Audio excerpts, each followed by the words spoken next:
6, 2024. Tonight we are holding a Salt Lake City School District Board of Education meeting.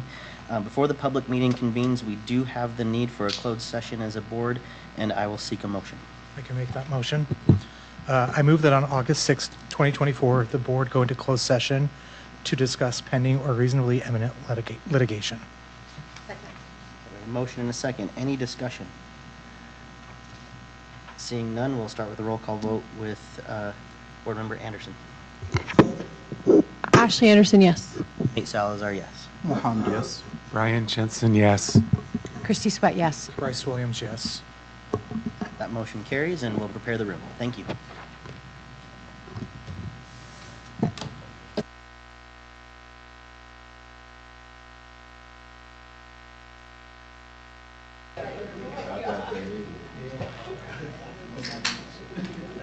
Oh my gosh, are these just for me? Yes. Might be more just for you, too. Did Alex bring you? I'm not share. Alex, you know I don't share. You know I don't share. Okay. Good evening, ladies and gentlemen. Thank you for the extra time while we got the room situated for the public meeting portion after the board's closed session. Once again, today is August 6, 2024. We are here for the purposes of the Salt Lake City School District Board of Education meeting. I would like to take a moment to welcome folks who are with us this evening from our associations. For our classified association presidents. For Buildings and Ground, we have President Elia Ocampo. Child Nutrition, we have President Tanya Slaughter. For Transportation, we have President Chris Krob. And Slia, I'm looking at you. Has the change officially been made? Okay. So in that case, for the first time in my experience as board president and as a board member, by the way, I'd like to welcome President Mike Harmon and Vice President Chelsea Acosta from the Salt Lake Education Association. And representing the Salt Lake Association of School Administrators is Principal Adrian Lobato. Thank you for being with us this evening and for all the representation that you do as well. I would like to note that Board Member Sika is excused and Board Member Bay does have to excuse himself early for a personal matter as well. And I will take a point of personal privilege to welcome our new student board member, Helena Teklemidin. Thank you so much for being with us. We're really excited working with you over this next year. Board President Salazar, Please. it's also Mohammed's birthday today. Oh. Mohammed, happy birthday. Lord, thank you, thank you. I don't know if they want to hear us sing. The audience can sing. Yeah, We're not singing. yes, and no offense, Mohammed, but I do think the Pledge of Allegiance might take precedent over us singing. So I'll move into that next. And it's my understanding that Dr. Lisan Taylor will be leading us in the pledge. That's great.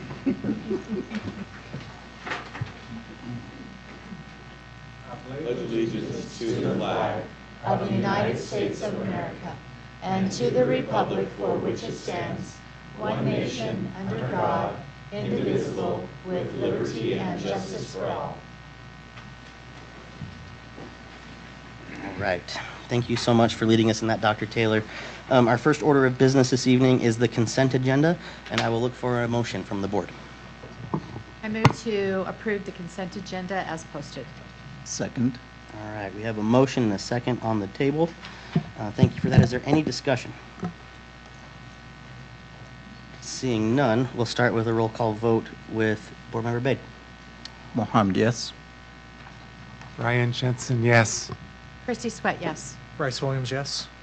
Ashley Anderson, yes. And Nate Salazar, yes. Thank you, Board. That motion carries.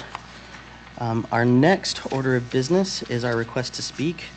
But before we jump into that, I would like to read speaker guidelines for public comment that the board has asked me to read ahead of each request to speak as part of our board agenda.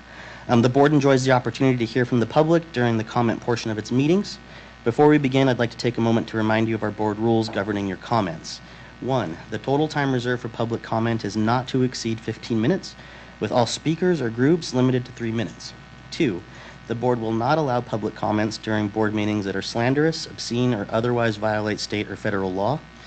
3, employees and/or their representatives may not use the public comment period to address issues that should be raised through existing formal communication channels or established grievance or negotiations procedures.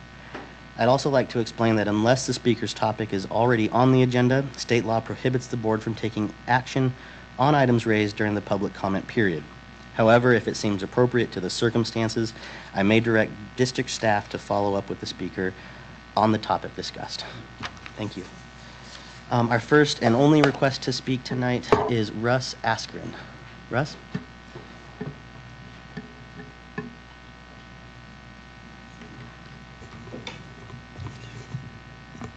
Good evening. My name is Russ Askren. I've been a district parent since 2007. I've been a Salt Lake City taxpayer since 2005. I'm here to encourage the board to not approve either option A or option B of the bond resolution. Although there are many reasons to not put the bond forward for a vote at this time, I want to focus on 2 issues. First, the district and the board have not been transparent about the details of what they want to build as relates to the high school rebuilds. Mr. Kersley's presentation tonight will not change that fact. Note the following. There are very few details as to what actually is involved in the high school rebuilds. The presentations from February of 2023 lack facility details, yet that presentation is the only information publicly available. There's no explanation as to why the cost of each of the high school rebuilds is more than $100 million the cost of the current high school rebuilds in the Granite School District. There's no explanation about the planned student populations at either school, a rather significant issue in a district with declining enrollment. There's no reason to believe that $300 million is an adequate amount for each school, since earlier estimates are only marginally below this figure and they're 18 months old. There's no information about the cost of furnishing the schools after they are rebuilt. Information that should be readily available, such as architectural reports that supported the February 2023 rebuild presentation, or the questions related to the Y2 Analytics survey, are not available to the public. And unrelated to the rebuilds, the district has not publicly identified any functional issues with the East High Fieldhouse, and taxpayers shouldn't be asked to rebuild functional buildings. Second, asking taxpayers to pay more taxes in a year in which the increase in taxes and homeowner-related inflation are very high is dismissive of the real financial issues faced by taxpayers in Salt Lake City.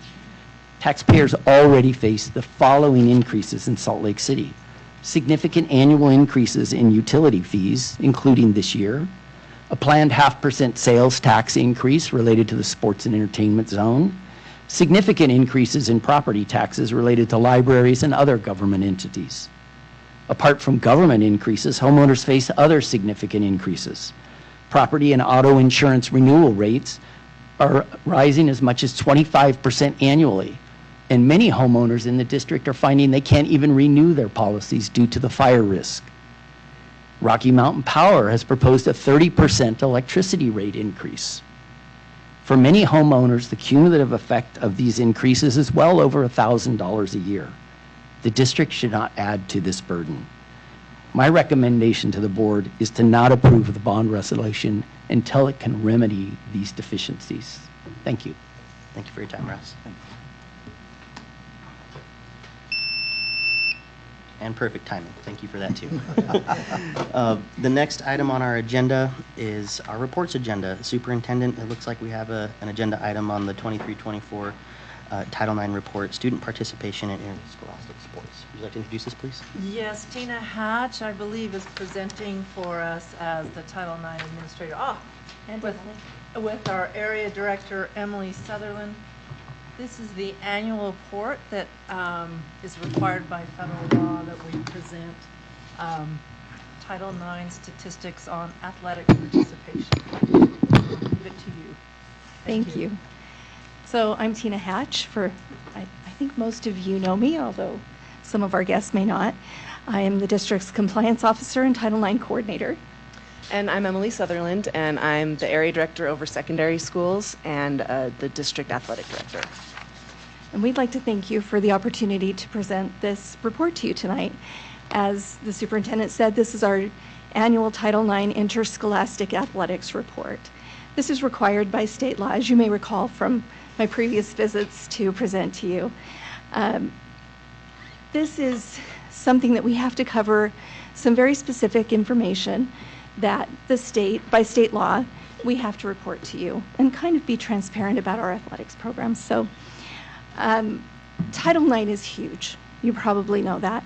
Everything in the educational environment is related to Title IX, but for the purposes of this report and to comply with state law, we're going to focus tonight on athletics. So the report is attached to the agenda that you received, and hopefully you've had an opportunity to review that. We'll take questions at the end of our presentation if you have any. So one of the things that you may have noticed if you reviewed that, and as you review that, is that we have broken out our high school athletics into our 3 comprehensive high schools so that you can see what each school is doing.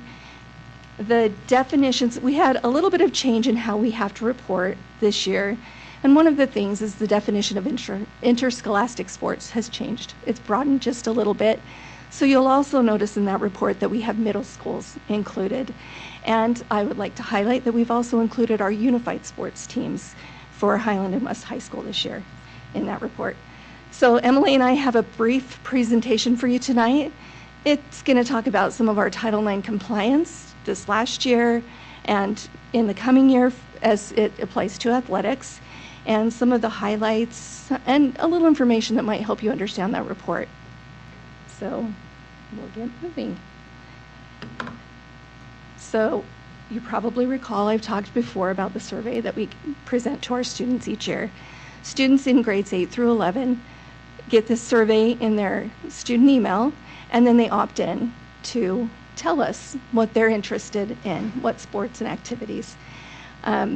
So in the past, we have taken note of some of the high interests, and as a board, you have approved the addition in the last several years of boys and girls lacrosse and of girls wrestling, which is quite popular, and boys volleyball, which has also been quite popular. Our students have expressed a lot of interest in esports over the last few years, and we anticipate that UHSAA will sanction esports for the 25-26 school year. So you might see one or both of us again coming to talk about esports and whether they're a good idea for our district and what that looks like, and if you will approve the addition of that upon their sanctioning. Our students this year expressed a high level of interest in volleyball and track and field and skiing. Happy to report that we can give them volleyball and track and field. Unfortunately, skiing is not sanctioned, and we don't have any skiing teams. One thing I really would like to do in the coming year, Emily and I have talked about this, is increase our participation. Our students, as they opt in, we'd like to have more participation, and as Emily has a little bit of pull with our principals and our high schools and middle schools, it's kind of nice. We intend to send that out during advisory periods so that teachers can kind of encourage kids and we get a higher level of participation. More information is always good to help guide us. One of the high points that I'd like to share in this year's athletic survey is that fewer students have reported that the cost of athletics is a barrier to their participation, which is fantastic. That's good news. Something that we would really like to see. Most of the students who are not participating choose not to because they don't want to, or because they're doing something after school jobs, family things, or another activity at the school. So hopefully we can push that participation up so we can get even more information about that. Oh, I may have gone one too far now. Okay. So as you're reviewing the report, you're going to notice that the dollar amounts are not equal. We're not spending equal amounts on sports, and that's okay, because what we're looking for is equitable, and we want to present equitable opportunities to our students. So those dollar amounts don't look the same for a few reasons, and some of those are opportunities to travel. We may have kids who get to compete out of state, and they take a trip. That increases the cost for that sport. Camps, clinics that they participate in may also increase those costs for some teams. All of our teams have the opportunity to participate in those. Some of them take those opportunities. Some of our teams are very, very successful, and they go to state tournaments, win state championships. Those teams play longer, which increases the cost for our sports. And the other one that you'll see listed here is about gear and uniforms. Our high school principals and their athletic directors have a rotation for replacing equipment and uniforms. So this year, a team might look a little higher, and next year it might look a little bit lower. So that kind of explains some of those different numbers that you'll see. One example of that you might see in football is refurbishing helmets one year and buying new helmets another year. Very different cost, so that changes those numbers. The report breaks down, excuse me, the cost that the district, or the district's expenditures for each sport. So that's money that the district spends on each of those sports. That is inclusive of money that is collected by student fees, but it also includes money, excuse me, from schools in the district to pay things like coaches' salaries and stipends, greens fees for our golf teams, swimming pool rentals for our swim teams, things of that nature that the district also pays. So when you look at the fee schedule and you look at what students can pay, that number in the report is not the number students are paying. It's the number that we've paid as a district for that student, inclusive of their fees, but it will always be higher than the number that the students actually have contributed through fees. So I think that's a really important thing. Oh, it went already. Hold on just a second. Sam, did you move that one? I did not touch this. Sorry. So one of the things that we would like to bring to your attention is that those numbers may seem quite low. Some of those numbers might seem quite low to you. And I know some of you have reviewed those numbers. We've noticed that. Emily and I are going to review and see if that's a year after year trend, or if that is just sort of an anomaly for the year. If those numbers are consistently lower, we're going to evaluate the student fee schedule and lower those numbers if that's appropriate and where that's appropriate. I think that's an encouragement for some families who think that sports are too expensive if they see those lower numbers. So I think that will be a positive thing. One thing that I really, really wanted to bring to your attention, and I know we've heard a lot of really good things about our West High School clinic, very positive things. Our clinic has performed 162 athletic physicals this year since they've been open. Now, for some students who have insurance, they bill their insurance, just like when you go to any other doctor. For our students who don't have insurance, those are free of charge. So we are providing free access to medical services for our students. Another barrier that we're removing from a student who may not have money to access that kind of care and get that physical. So I thank you for approving that clinic. I think that's a very beneficial thing for our kids. All right, now I will. So one of the things that we do have to report is male sports and female sports. But I don't think our report would be complete if we didn't also give you a picture of our co-ed sports. So they're included as well. You may notice cheer and unified sports have always been co-ed, so that's not surprising to anyone. In years past, we've always had football and baseball listed under male sports. UHSAA several years ago changed that to co-ed. And the reason that they did that is so that if a female athlete wants to play football or baseball, they can do so. So we are aligning ourselves with UHSAA. And if we have any female students who would like to play in those sports, they can do that. And then next year, drill team, UHSAA has moved that to co-ed designation, and we are going to follow suit. I know we have in the past had male students who wanted to participate and were unable to, but they will be able to do that moving forward. So In the spirit of the Olympics, I will pass the baton. I'm not sure you're really doing anything. I think it's Sam in the back. It probably is, yeah. Okay, so next. Okay. So in compliance with state and federal law, we are going to be continuing to ensure that we have equivalent quality and rotational sharing of athletic facilities and venues.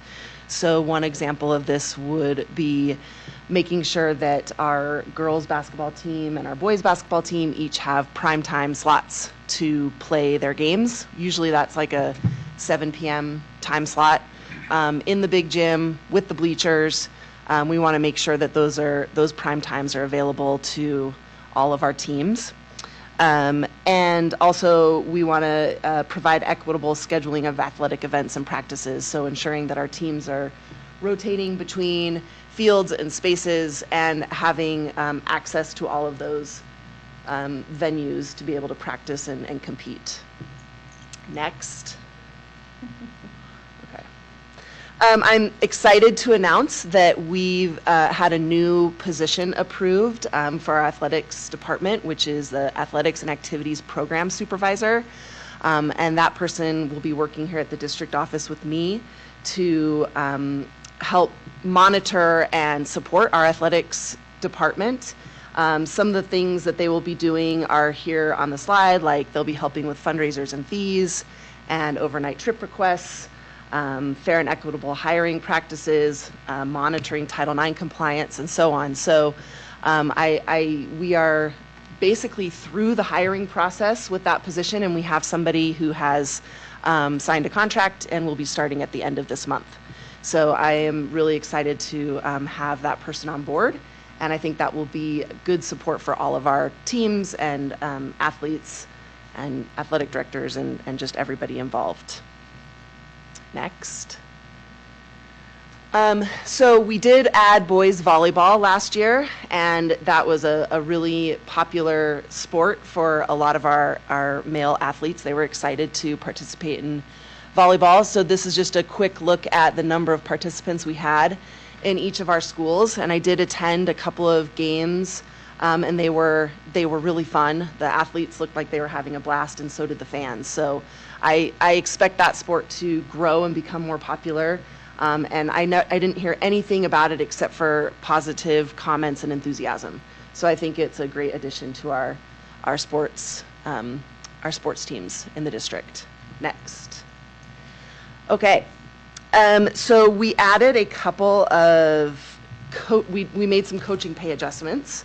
It's worth noting that in the past, girls wrestling worked out and trained and competed with boys wrestling, not against each other, I don't think generally, but like with the same coach. But because of the way girls wrestling is growing so fast, it's one of the fastest growing sports in our country, they now really need a coach of their own. They even compete sort of simultaneously in different venues, so they really need their own coach to be able to go with them. So we added coaching days for a girls wrestling coach, and we also made sure to add coaching days for boys volleyball so that we could support that sport. We also increased pay for our drill team coaches so that those days now match our cheer coaching days. Yeah, next. I think that's it. Yeah. So thank you again, as Tina said at the beginning, for your time, for us to just point out some highlights. And we're happy to answer any questions you might have at this point. Ashley? But Mohammed is first. Mohammed? Sorry, I missed you over there, bro. Nah, no worries, man. Thank you so much for everything you're doing out there, because I'm a firm believer in, physical activities really actually helps the kids, one, perform, stay out of trouble, and not only that, but also be healthy, and we see that, sadly to say, anytime we see a kid who was active in sports, but once they withdraw, then there is always a reason, of substance you abuse of relationship with, friends who have influence on them or so. But I appreciate you guys all thinking about this in depth. So I know you talked about the higher participation, and the higher participation will only happen even more, especially in a district with a minority majority, is if we continue to reduce the student fees, because those are, as you know, as Ross just mentioned, like everything is going in prices, and our students, there are families out there, they understand that they can apply for a fee waiver, but nevertheless, not everyone has the audacity or courage to want to do that, because we have that pride within us, I'll work 2 jobs before I can ask for help. And also the clinic sport, by the way, amazing. And even students with insurance were able actually to go because they could not schedule an appointment with their primary provider, and it was a high time. That is so fantastic to see that many students are attending there. Now, as I was listening to the sports, I haven't heard much about soccer. I'm a soccer fan. Come on, y'all. Because I saw football. For me, I translated it into the real football. Oh, okay. Not the American Right. football. Yeah, so would love to see also, because we have amazing girls soccer team. They are, if you have not had a chance to attend any of the event, I encourage each one of us to go and see the unity of those 42 plus, young ladies who are out there actually really making us proud, And so we would love to see that, because I know we've been, families been talking about, the soccer field and how it does not look like any other soccer fields, the places they go to. So we got so many things out there, but I know there has been opportunity for them now to practice on the football field, which has been fantastic. So I would encourage, each one of us here to take it, and go visit one of the soccer games. They're fantastic. Yeah, so those are my comment, and I'm hoping that student fees will continue to go down, because I know with certainty it'll encourage even those who have extracurricular activities to go to a public school and be involved in sports. Thank you. Member Anderson and then Board Member Sweat. Yeah, I just had one clarifying question, because Title IX has obviously been a really hot topic, and I hear a lot about it in my precinct. So I wanted to clarify, the purpose of this report is that you just update us specifically about athletics, but it's not about other Title IX guidance. And then if you could clarify too that maybe that hasn't changed because of what's going on in the courts, just so if anyone in the public sees on the agenda Title IX update and they feel like we haven't talked about what they're hearing about Title IX, if you could explain a little bit about this. Yeah, Title IX updates are exhausting right now. It is in the news everywhere. This report is specific to state law and those points that are outlined in state law that we need to bring to you every year about before the school year starts about last year's athletics. So this is, constricted to that very specific topic. There is a lot in the Title IX world, but that's not part of this. Thank you. Christy? First off, thank you, Tina and Emily, for coming tonight. Appreciate it after a long day coming and providing this report for us. I found the latter part, where you have the statistics and all of that information at the end, so interesting. But I do have a couple of questions. So excuse my ignorance, but give me examples of esports. Okay, so they. I don't know what that was. I've been learning myself. Okay. So this is a very up and coming sport and competitive activity, and so there are right now we actually have esport and gaming clubs in our schools, but they're not sanctioned by UHSA. But esports are going to be where our high schools actually have teams competing against other high school teams on things like Super Smash Bros. I'm sorry, like but the actual. Got kids, come on. I know, but they play Fortnite, and that's not going to be one of one of the games. So they're still working on exactly, I think, what games they would approve through UHSAA to play. I've heard things like it won't be first-person shooter games. It won't be, it'll be, I think, Brawlhalla is another one. So, the young people know what these games are. And there will be a series of them, and then they will actually compete with other schools on these games. And I think sometimes they'll be virtual. So you might have a team from East competing with a team from Skyline, but they'll both be at their home schools.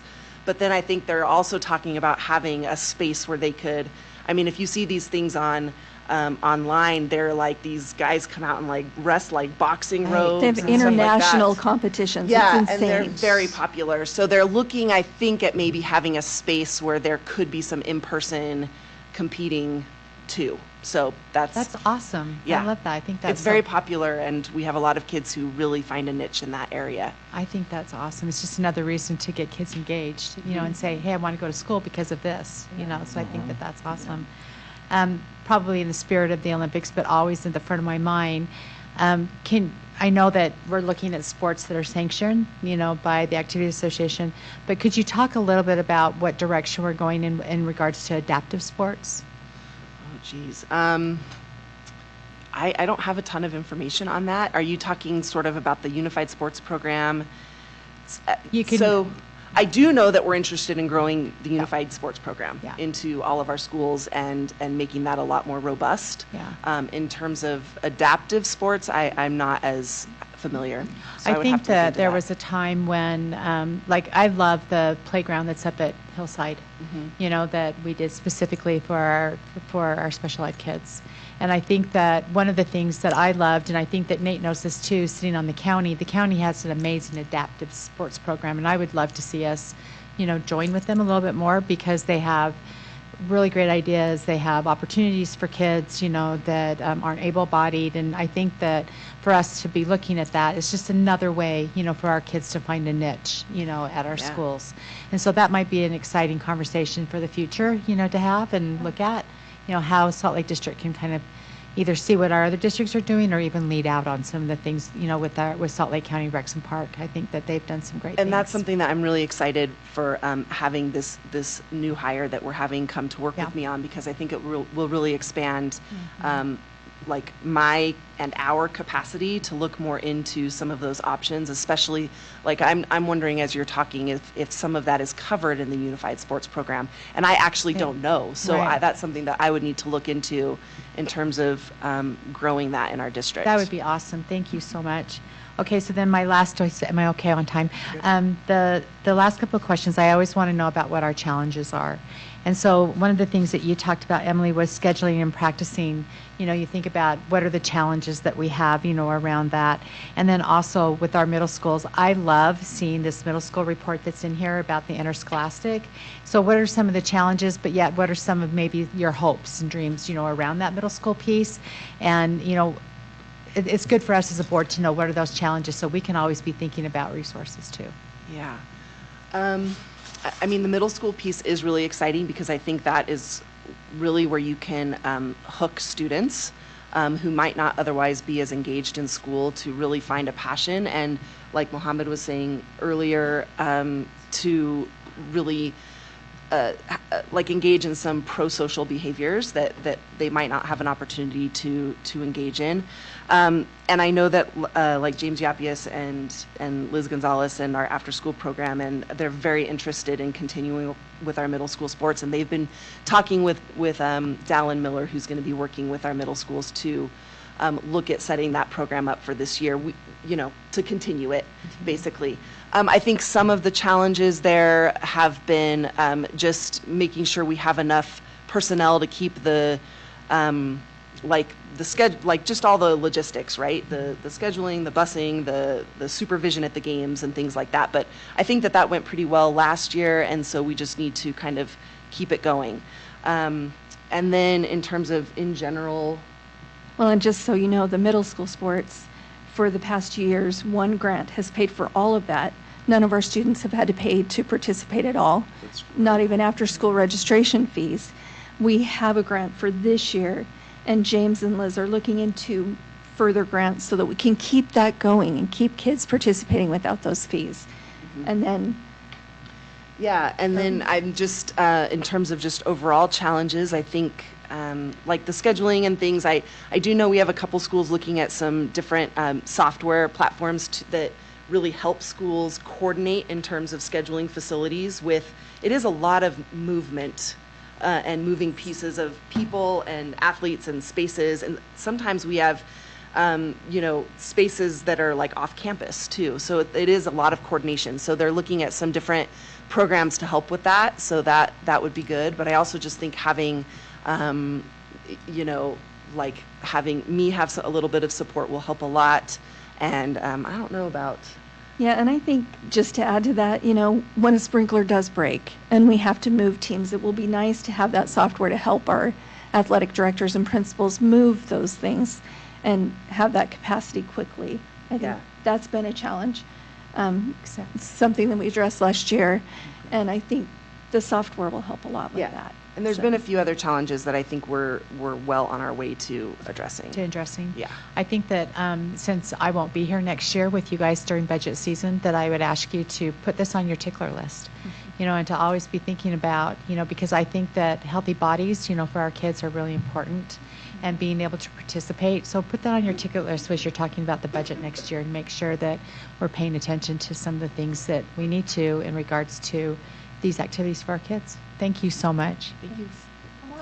Can I follow up on that question just to say, what are you anticipating in following the new state law around the equal use and equal sports activities? If you could explain that just a touch, and then what you anticipate we may need to do to be in compliance that way? Or? Well, I think that software is one of the big steps that we're taking so that they can wrap their hands at the school level around all of the fields, all of the spaces, the scheduling, and making sure that it's equitable.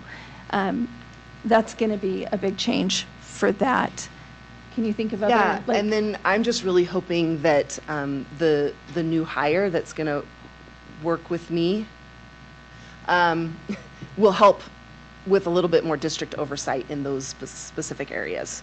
So that is one of the main reasons I was hoping to get the support, was to help in that compliance and making sure that we have a little bit more monitoring and support for each of our schools to meet those requirements. And we may have to get creative with some scheduling. Christina was waving. We had an issue, for instance, at Highland High School, where we can't really use the volleyball nets in the big gym. And so that's kind of created a little bit of a, like, how do we negotiate having these schedules work? And so we may have to be creative and send, girls teams are here, boys teams are here, and swap and kind of make sure that everybody gets that equal access to home and to that prime time scheduling. I know that's a thing. Having the ability for students to show up and for parents to show up is a big deal. So we've been working a lot on scheduling games so that we rotate and everybody gets that prime time slot. Thank you. Board Member Jensen. I just appreciate that last comment, because I think there have been instances where there has been frustration that women and that they were having the same opportunities on the fields and access. So. Right. Are there any other questions from the board? All right, seeing none, thank you so much. Thank you. I will you. say that I love hearing the updates on, because I know this board and I've had the opportunity to approve things like girls wrestling and boys volleyball, and I love to hear that these sports are thriving in our schools and in our communities. So thank you for those updates and all the work that you're doing as well. Thank you. so much.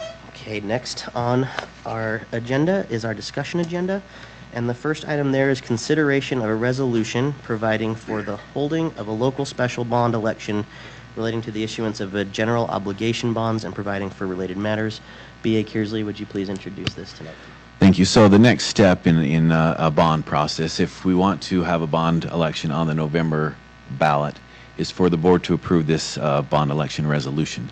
Again, we have here with us from Chapman Cutler our bond attorney, Ryan Yerke. When you put two consonants together, it's really hard for me to. And District's financial advisor from Zion's Public Finance, Alex Buxton, and they'll be here to answer any questions that the board may have. And also, when I'm done with my PowerPoint, Ryan will kind of go over the language that is in the resolution, just so board members have a good understanding of what that language is and why it's in there. All right, next slide, Sam. So again, to hold a bond election this November, the board must pass a resolution providing for the holding of a local special bond election relating to the issuance of general obligation bonds. So general obligation bonds are bonds that are backed by the taxpayers. The taxpayers approve it, and then it's paid for with a levy, a debt levy, over the life of the bond. Next slide, Sam. So I'm presenting here two options. Option A, a bond resolution for a bond of $730 million. In that request would be a rebuild of Highland High School, including, I believe it was last meeting or the meeting before, we talked about sustainability issues at the high schools. That added actually about $8 million to the two together. My thought is if we're going to rebuild them, let's rebuild them as efficiently as possible. So I've included solar power generation and ground source heat pumps at Highland. A rebuild of West High School for on-site solar power generation. If you remember from the presentation, the site at West does not lend itself to ground source heat pumps, so that's why that's not included in there. In addition, build an athletic field house at East High School. Note that none of our campuses currently have a field house, an athletic field house. What that is kind of a multi-purpose indoor practice facilities. All of our practice facilities, either gym for basketball or most of our others are outside. This would be a multi-purpose, so all sports would have a chance for indoor practice. In addition, in the $730 million includes $80 million for district-wide sustainability projects. And Sam, next slide, and we'll detail those out. So this all goes into the board's sustainability resolution to continue down that path to meet those goals. So what would be included is new or expanded, and I say or expanded because some of these already have solar on them, but they still have capacity for more solar, so that's why we're saying new or expanded. At our auxiliary services building, Indian Hills Elementary, Backman Elementary, Highland Park Elementary, Horizonte, Mountain View Elementary, Whittier Elementary, Bonneville Elementary, Bryant Middle School, Glendale Middle School, Washington Elementary School, Clayton Middle School, Northwest Middle School, and North Star Elementary. So that's we would add solar to those buildings. In addition, if you remember in phase 1 of the sustainability, we did a complete electric for Uinta High School, and Backman was a hybrid. As we learned through that process, the hybrid kind of, the full electric gets really expensive and we get little bang for our buck. So what we recommend going forward, we do that hybrid where most of it's electric, but there's still a few gas-powered things. So we would do a hybrid electrification at Ensign, Horizonte, Whittier, Escalante, Wasatch, Beacon Heights, Bryant, the Auxiliary Service Building, Mountain View Elementary, Glendale Middle School, Bonneville Elementary School, Washington Elementary School, and Northwest Middle School. So let me just talk about how we came up with $730 million. So again, $80 million of that is for those sustainability projects. The rest is for the rebuild of those high schools. When we did the feasibility study, we hired 2 architect firms to do the feasibility studies, and they were charged with both figuring out where could we place buildings on our current sites, where would it work, how would a staging work, in addition come up with an estimated cost. So these architect firms came up with those costs based on current and projected cost per square foot. As we all know, since the pandemic, cost per square foot has gone up quite a bit, and that's why we're seeing kind of higher prices than what we saw 5 years ago. But those are, about $500 per square foot is kind of what they're estimating at this point. In addition, these will be multi-year projects, so we have to build in an inflationary factor into those. So that's kind of how we came up with those prices, roughly $300-ish million for each of the 2 high schools.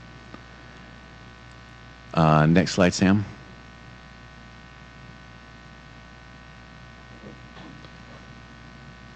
Next one, I think. Next one. Sam, next slide. Okay. So just what those, we just listed out all those schools with electrification and solar. So what that will get us is, once we finish with that $80 million, the district will be then district-wide using 67.3% renewable energy throughout the district and realize a carbon reduction of 72.75. The resolution calls for 100% clean energy by 2030 and 100% carbon neutral by 2040. So you can see the $80 million gets us a long way there. Doesn't get us to the finish line, but we'll continue to have updates on our progress towards those goals. Every October we have those updates to the board, and so I just want to point that out to the board. Next slide, Sam. So in addition, we've put on the agenda option B, and the only difference between option A and option B is that $80 million for those sustainability projects. So option B would say if we are not going to bond for those projects, then we still do the Highland, West High, and the athletic field house at East High School. Next slide, Sam. So this, I'm going to pull it up here because I can't see that far. Estimated tax impact analysis. So at a $730 million bond, so when we look at the average home in Salt Lake City is $576,000. So the total effect of a $730 million bond, $220.80 annually, or $18.40 monthly. As a business, so you remember homeowners get a 45% discount before taxes applied. Businesses do not, so the effect on a business, $401.46 a year, or $33.45 monthly. And then you see we break it down by 100,000. So if someone wanted to apply these numbers to their own home, it just makes the math easier.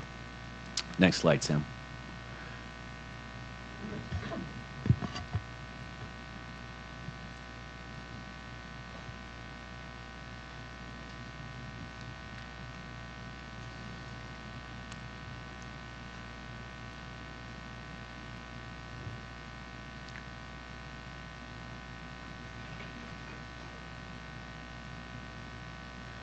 Oh, there you go. So I know you can't see that from here, but this is a graphical representation of all Salt Lake, all school district tax rates for current year, for the 2024 year, throughout the state of Utah. There down in the red is where Salt Lake City currently is, and the green is the statewide average. So if we were to pass a bond of the $730 million, clearly then that shows that tax increase. So we don't issue all the bonds at once. So this is kind of an average of where our tax rate would be. So you see that yellow-orangish line. So that would be after the effect of the tax increase due to a bond. So you can still see Salt Lake City School District is clearly well below the state average as far as tax rates go. So I just wanted to present that to you because I think that's great information. Next steps after tonight. Just kidding, sorry. Just want to make sure the slide was up. Create a bond election committee consisting of trusted community members who can fundraise and gain support for the bond. Board members can give suggestions on who might sit on that committee. Board members can meet with other elected officials at the city to kind of talk about the bond and the needs of that. We'll create a website, informational website explaining the need for a bond and what we would do with it. We have printed information we'd send out to the community. We'll schedule meetings with SCCs and PTAs. That's supposed to actually read PTAs, not PTS. Really, we want to get community involvement, get out there in the community and let them know what we're doing. In addition, hold town hall meetings and other informational events. Next slide, Sam.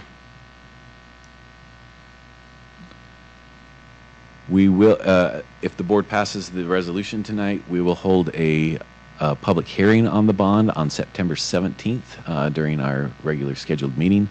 I want to note that that September 17th board meeting will be held at the rebuilt district office at 406 East, 100 South, and we'll have we'll do all the public notifications for that public hearing if passed.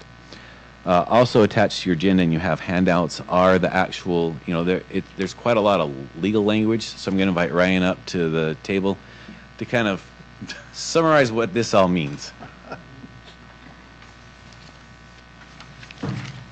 Thank you. It's good to be back with you.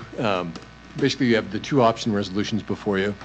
The main difference is the numbers. Most of the language you'll see in there is all the same. Since Alan's already talked about the projects and what's happening, I'll focus here on the legal aspects. One of the things that you will notice in the ballot proposition language is that we use fairly general language to give you some flexibility. And then in a voter information pamphlet, you'll kind of list out more specifically the projects that you plan to finance that have already been discussed.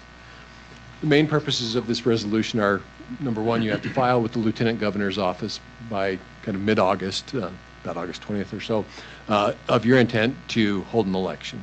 So that's the main purpose here. That has to include your ballot proposition language, which we've got in there, that describes the maximum principal amount of the bonds, the project that's being financed, and that can be in general terms, and then kind of the time frame that you anticipate that being outstanding. We just discussed some of the next steps, and actually the resolution outlines some of those steps. It calls for the public hearing that was just mentioned. One of the other things that it does is it sets forth a schedule for pro and con arguments. There is a Ballot Transparency Act that's been adopted recently that requires the board to prepare a pro argument and then gives district residents the opportunity also to submit a pro argument or a con argument. And then those arguments are then posted on the statewide voter information website as well as your website and sent out in your periodical. And all of that is spelled out here in the resolution as well. There's also a public meeting that has to be held in connection with the pro and con arguments, and we've got that scheduled, I think, for your October meeting. So all of that is outlined within this resolution to meet those compliance requirements. There will be one other resolution that we'll ask you to consider probably at your September meeting that highlights all of the election procedures, including your notice of election that you have to put out that lists polling places and things like that. The reason why we ask you to do this in 2 steps instead of 1 is because at this point in time we don't know where the polling locations will be. We have to work with the county on that to get all that information, and so it's just easier to kind of separate the 2 out. I went through that very quickly just because there's a lot of legalese in here, but tried to give you the highlights. If there are any questions, I'd be happy to answer those. Board Member Jensen? So we were given 4 copies of resolutions. There's 2 related to the $730 million option, and then 2 for the $650 million option. One of them says draft, and then I'm assuming that this is the current. Have you made changes, or is it the same? So the only change that we made since the draft was that the notice requirements changed a few years ago, and I noticed that we had one of the old notice requirements in there. Okay. You're no longer required to post the notice of public hearing in the Utah Legal's website. It's simply posted as a Class A notice like most of your other notices. So that was just clarified in the resolution. Okay. Yeah, so that second one is simply a red line version. Red line version. Yeah. To show the change. I just wanted to make sure that was the one. Yep. Okay. Are there any other questions? Board Member Anderson? I have a question for Alan. I'm thinking about how, I've heard a lot about the infrastructure needs at West from faculty and from students in particular.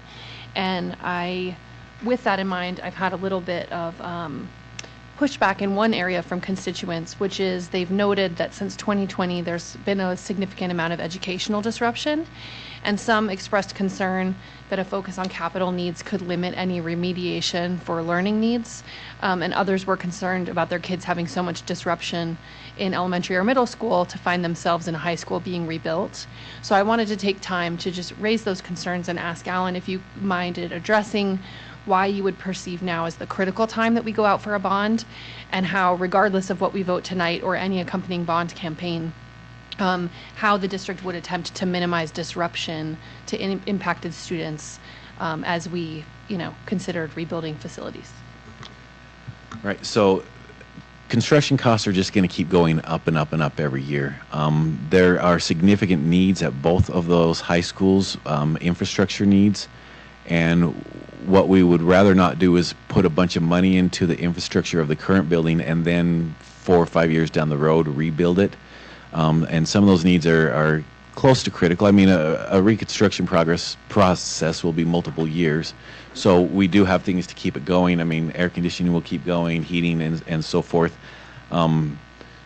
So the need is here. The need is here now. West High is one of the oldest buildings around. It just isn't, something that was designed in the 1900s doesn't meet today's educational needs. So the sooner we can get the kids of Salt Lake City School District educated in, 21st century buildings, the better.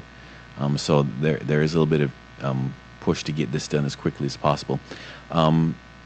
When we decide exactly which, as we design the building, our architects, they work with multiple staging to minimize disruption to the instructional process.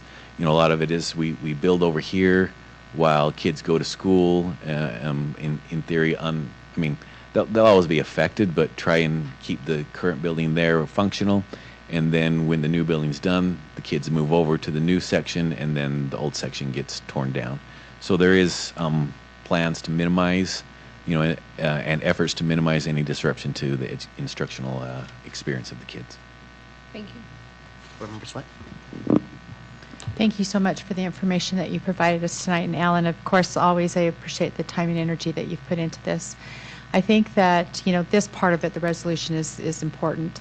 But I also think that it's important for us to recognize that we are now obligating, this board, future boards, taxpayers today and in the future to help us, pay back these bonds. And so the question I always get is, why do you need a financial advisor also? And I can toot Alex Buxton's horn, but I think that Alex, it's important that the public knows what he does for our institution and why we have him at this table during this time. And so, I would love for Alex to come up and just talk a little bit about what services you provide for us as we go through this, and also future-wise of how we pay these bonds down.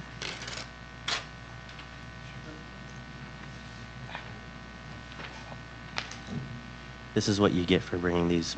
That's right. Just kidding, I'm kidding. Well, thank you, Christy. I appreciate that introduction and kind words. The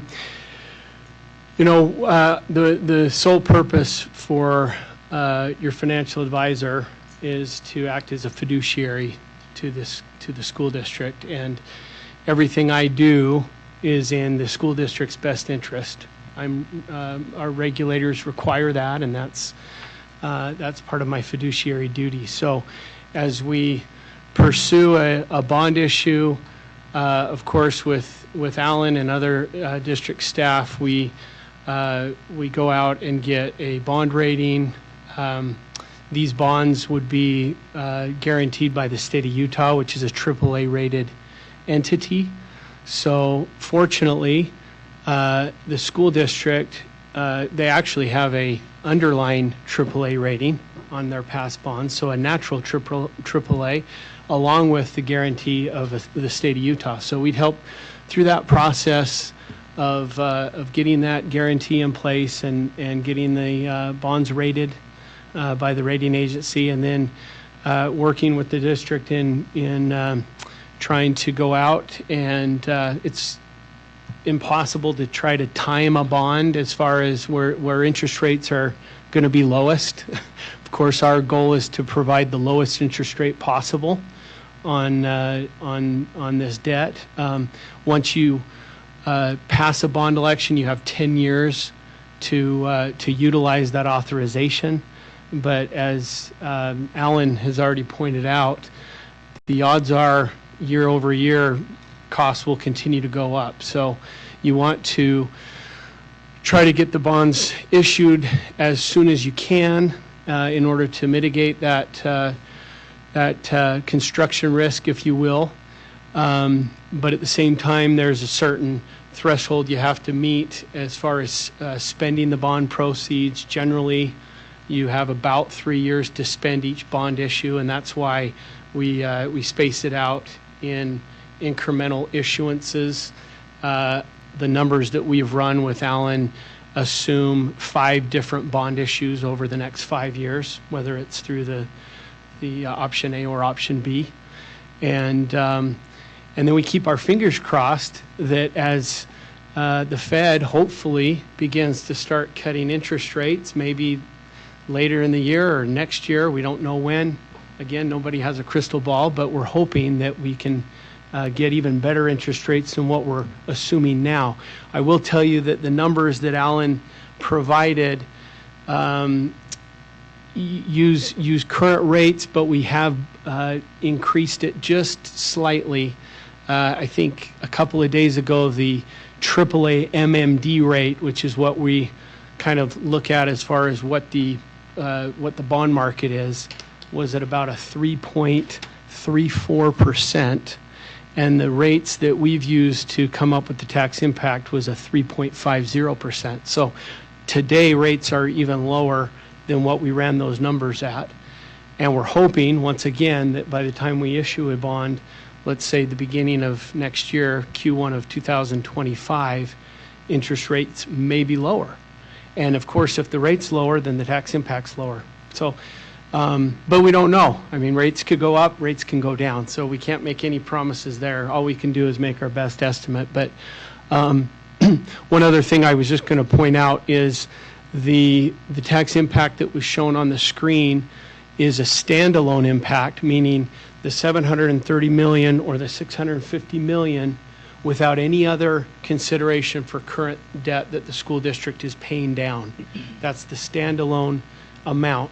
You'll notice in your resolution packets that the ballot language actually has 2 different paragraphs. It talks about the standalone, and then it talks about what the actual net impact will be to the taxpayers as bonds are paid off. The net impact is actually lower than what the standalone impact, and it's roughly about $15.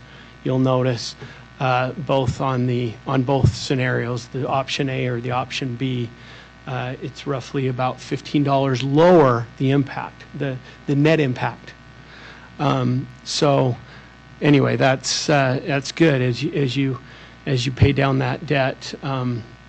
The impact actually is lower as well. So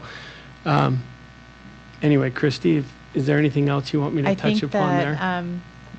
One of the reasons I wanted you to go through that, Alex, is because I think it's important for not only the board, but also our community who's listening, who's here, to understand that this is an ongoing process and that it's not just something that we issue the bonds and then we just forget about it, and go about spending that money, that you're always looking at interest rates, you're always looking at, the bonds.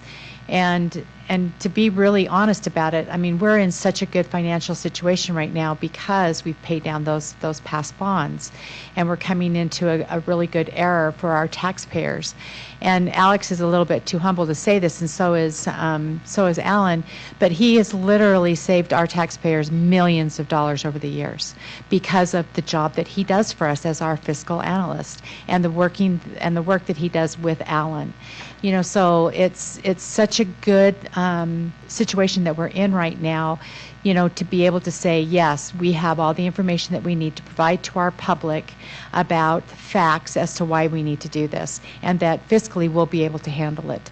And I just appreciate that we have such great, smart people, that are here with us tonight to help guide Alan and our superintendent as we go through this, because it's arduous. but I think that we're in a good position. And so thank you for sharing that, because I know your work and what you've done for our taxpayers, and we need to continually remind our taxpayers that that's the reason why we have these people sitting at the table with us, is to help us manage that, but also make sure that we're getting the best that we possibly can for them and the least impact that we can possibly do. Thanks, Alex. Christy. Thank you, Christy. Are there any other? Because I'm going to leave soon. Okay. Thank you very much for coming and presenting us with the information. Yes, 730 million. How long will it take us to count until, like, you know, if I don't know, who knows? So it's a lot of money, yes, but sustainability started by a group of students in our district. And as a result of that, we are seeing an amazing results when it comes to sustainability. If you go, for example, to Whittier and you see the solar panels in there and how much power that they supply to that school, and also the quality of lighting that is inside the school, it is so amazing. So we owe it to those students, and we owe it to the community, we owe it to our city, we owe it to the air quality we breathe, that we, you know, proceed and keep that $80 million in there. Now, in regards to the cost of the schools, yes, it is very expensive. I'm quite sure none of us here can go and remodel a kitchen nowadays for 35, 40, forget about it. You know, things have gone astronomically, and it is just the reality of life we're dealing with right now. Yes, Granite School did build their school at over 143 or so million, but that was, they opened their doors in 2018. And now we are in 2024 and about to enter 2025. Pandemic has affected everything. Everything has, you know, skyrocketed in terms of prices. And that is the reason why we have this cost. Three, safety has always been an important part for our students. Our students spend a big chunk of their day inside those buildings. Remember the seismic earthquake we've had here in Utah? And imagine, you know, if we were to maintain the same buildings and we have another seismic earthquake, we do not want to act once we lose lives. That's not what we want to do. We want to be very proactive to plan, and we do not want to drag our feet because, you know, we're going to end up having some issues just like with the school closures and so. So I think this is a good time, and I know the community is ready, you know, to see some schools that they are proud of. So I'm going to be running sorry, but you have my vote as yes for both option 1 and 2, and I'll follow up after. Thank you. Thank you, Board Member Faith. I just wanted to clarify one more thing to make sure I understand correctly. And it's another thing I've heard in some of my community meetings, and we heard a little bit tonight in a public comment, was about the details of specific building plans. And what I remember from our past meetings is that it would be most typical for a district to use a feasibility study to make the cost estimates to do something like go out for a bond, but that building plans are a separate expense that we haven't incurred, and that there is not yet an architectural plan that someone could look at, because we need to know if we have the financing to produce such a plan. That's my understanding, and so I just wanted to then add to that, one, you know, am I getting that right? But also, would those architectural plans include updated demographic information, as we've had ongoing demographic reports come to the board and the district? Right. So as you kind of noted, you know, doing actual architectural plans for a new high school is very expensive, which is why we haven't done it yet, because we need the bond proceeds to, you know, pay for those architectural designs. So assuming a bond passes in November, we will then begin immediately with the actual design process. We've already hired the architects are already lined up, because it's the same architects that did the feasibility studies for each school. and they will start. We talked last meeting about having them kind of starting some programmatic ideas, like how many gyms do we need and how many classrooms do we need, and so they can get some preliminary work done. So we should be seeing a requisition come through soon for that preliminary work. But the actual design of the building, there'll be building design committees, community input, but that will begin almost immediately after a successful bond election. And I did just want to note, if you remember from the feasibility studies, there was a couple options presented for each of the schools. These dollar amounts are assuming that we do the preferred option, which was presented in those, which are, the least expensive and the least disruptive, shortest time frame. In the event that the board were to choose one of the different options, we would have to pay for that through other financing sources, like maybe our capital levy and so forth. Because once the bond's done, then that's the dollar amount. But we do have other things we can pull from if needed. That helps. Thank you so much. May I just add? Yes. Alan, I really appreciate you saying that, because I think that one of the things that we did in our last bond election was we mixed capital with the money that we bonded for, right? And I think that what you're talking about is that we have the bond money, but if we need to do something else to add in layer, that we have that capability of doing that. Right. And in the event that through the process inflation goes higher than our anticipated estimates, then we won't have to stop the project. We will look at our other our ability to raise the capital levy to address more money. But also that capital levy helps build throughout this process. We have a bunch of buildings other than these two high school buildings, and they have capital needs as well. So that capital levy brings in those funds to address all those other needs, which is why the bond's kind of important, because it takes care of these really expensive projects, so we can use that capital levy for ongoing capital projects for the rest of our buildings throughout the district. Are there any other questions for Alan or the team that's with us this evening? So again, as noted in kind of the cover memo, ideally, if the board would move either option A or option B to the action agenda, so that we're kind of done. We can have the discussion between option A and B here, and then when we get to the action agenda, we're just really looking at one option. So I would look for a motion to move either option A or option B.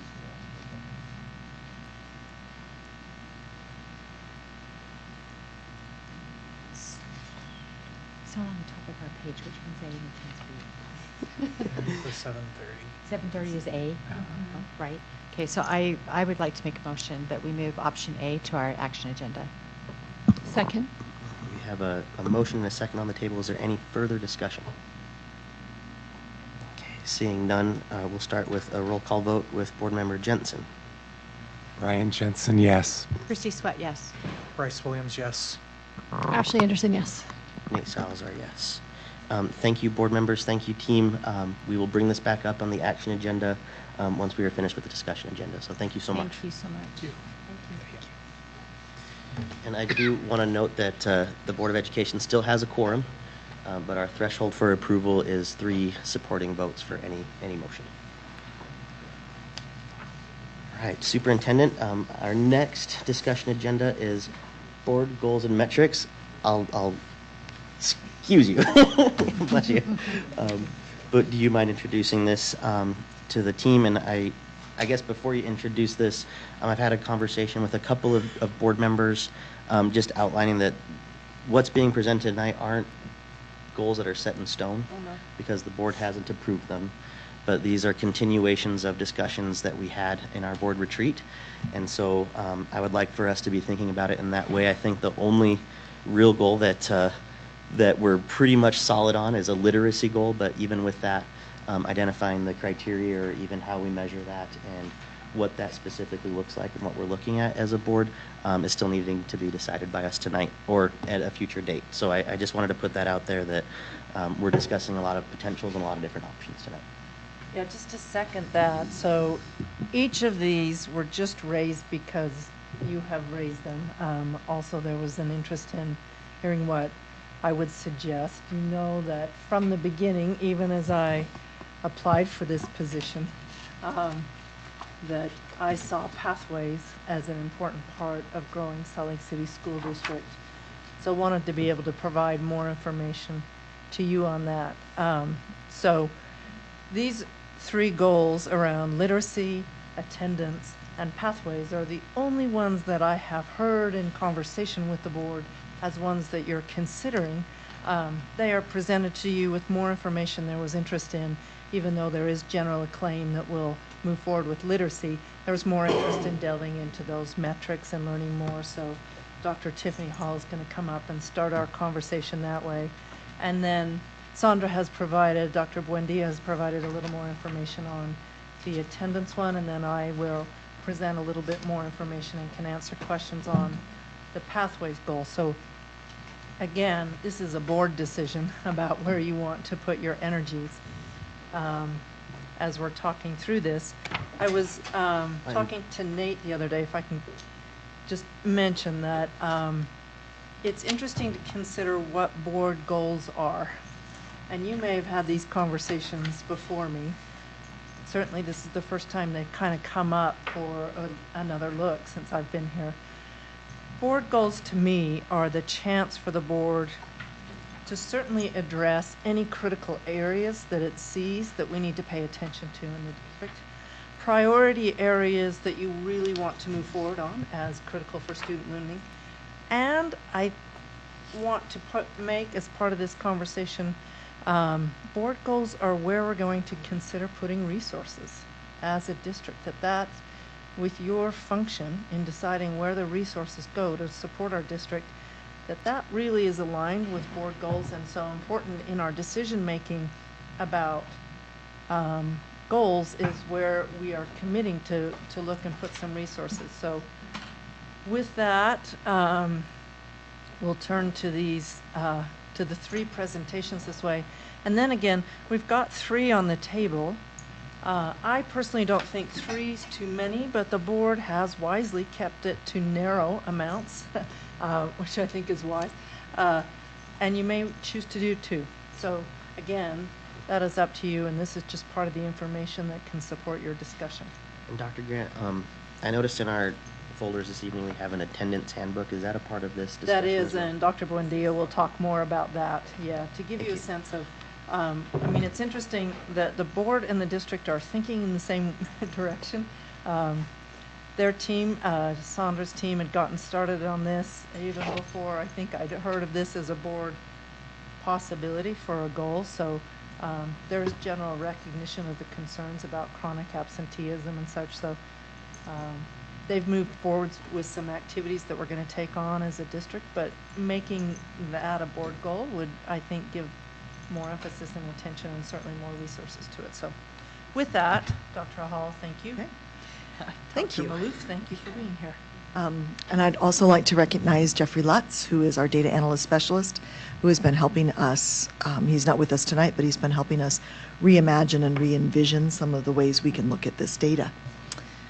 So we kind of like to start with when we think about our literacy goal and what it is that students need. So I've asked Dr. Chelsea Maloof to give us kind of an overview of what those things look like. Would you like me to push the button for you? Okay. It is. Okay, phonological, so I'm going to go through the components that comprise a literacy program. And phonological awareness focuses on the sounds and the ability to recognize and manipulate them within words.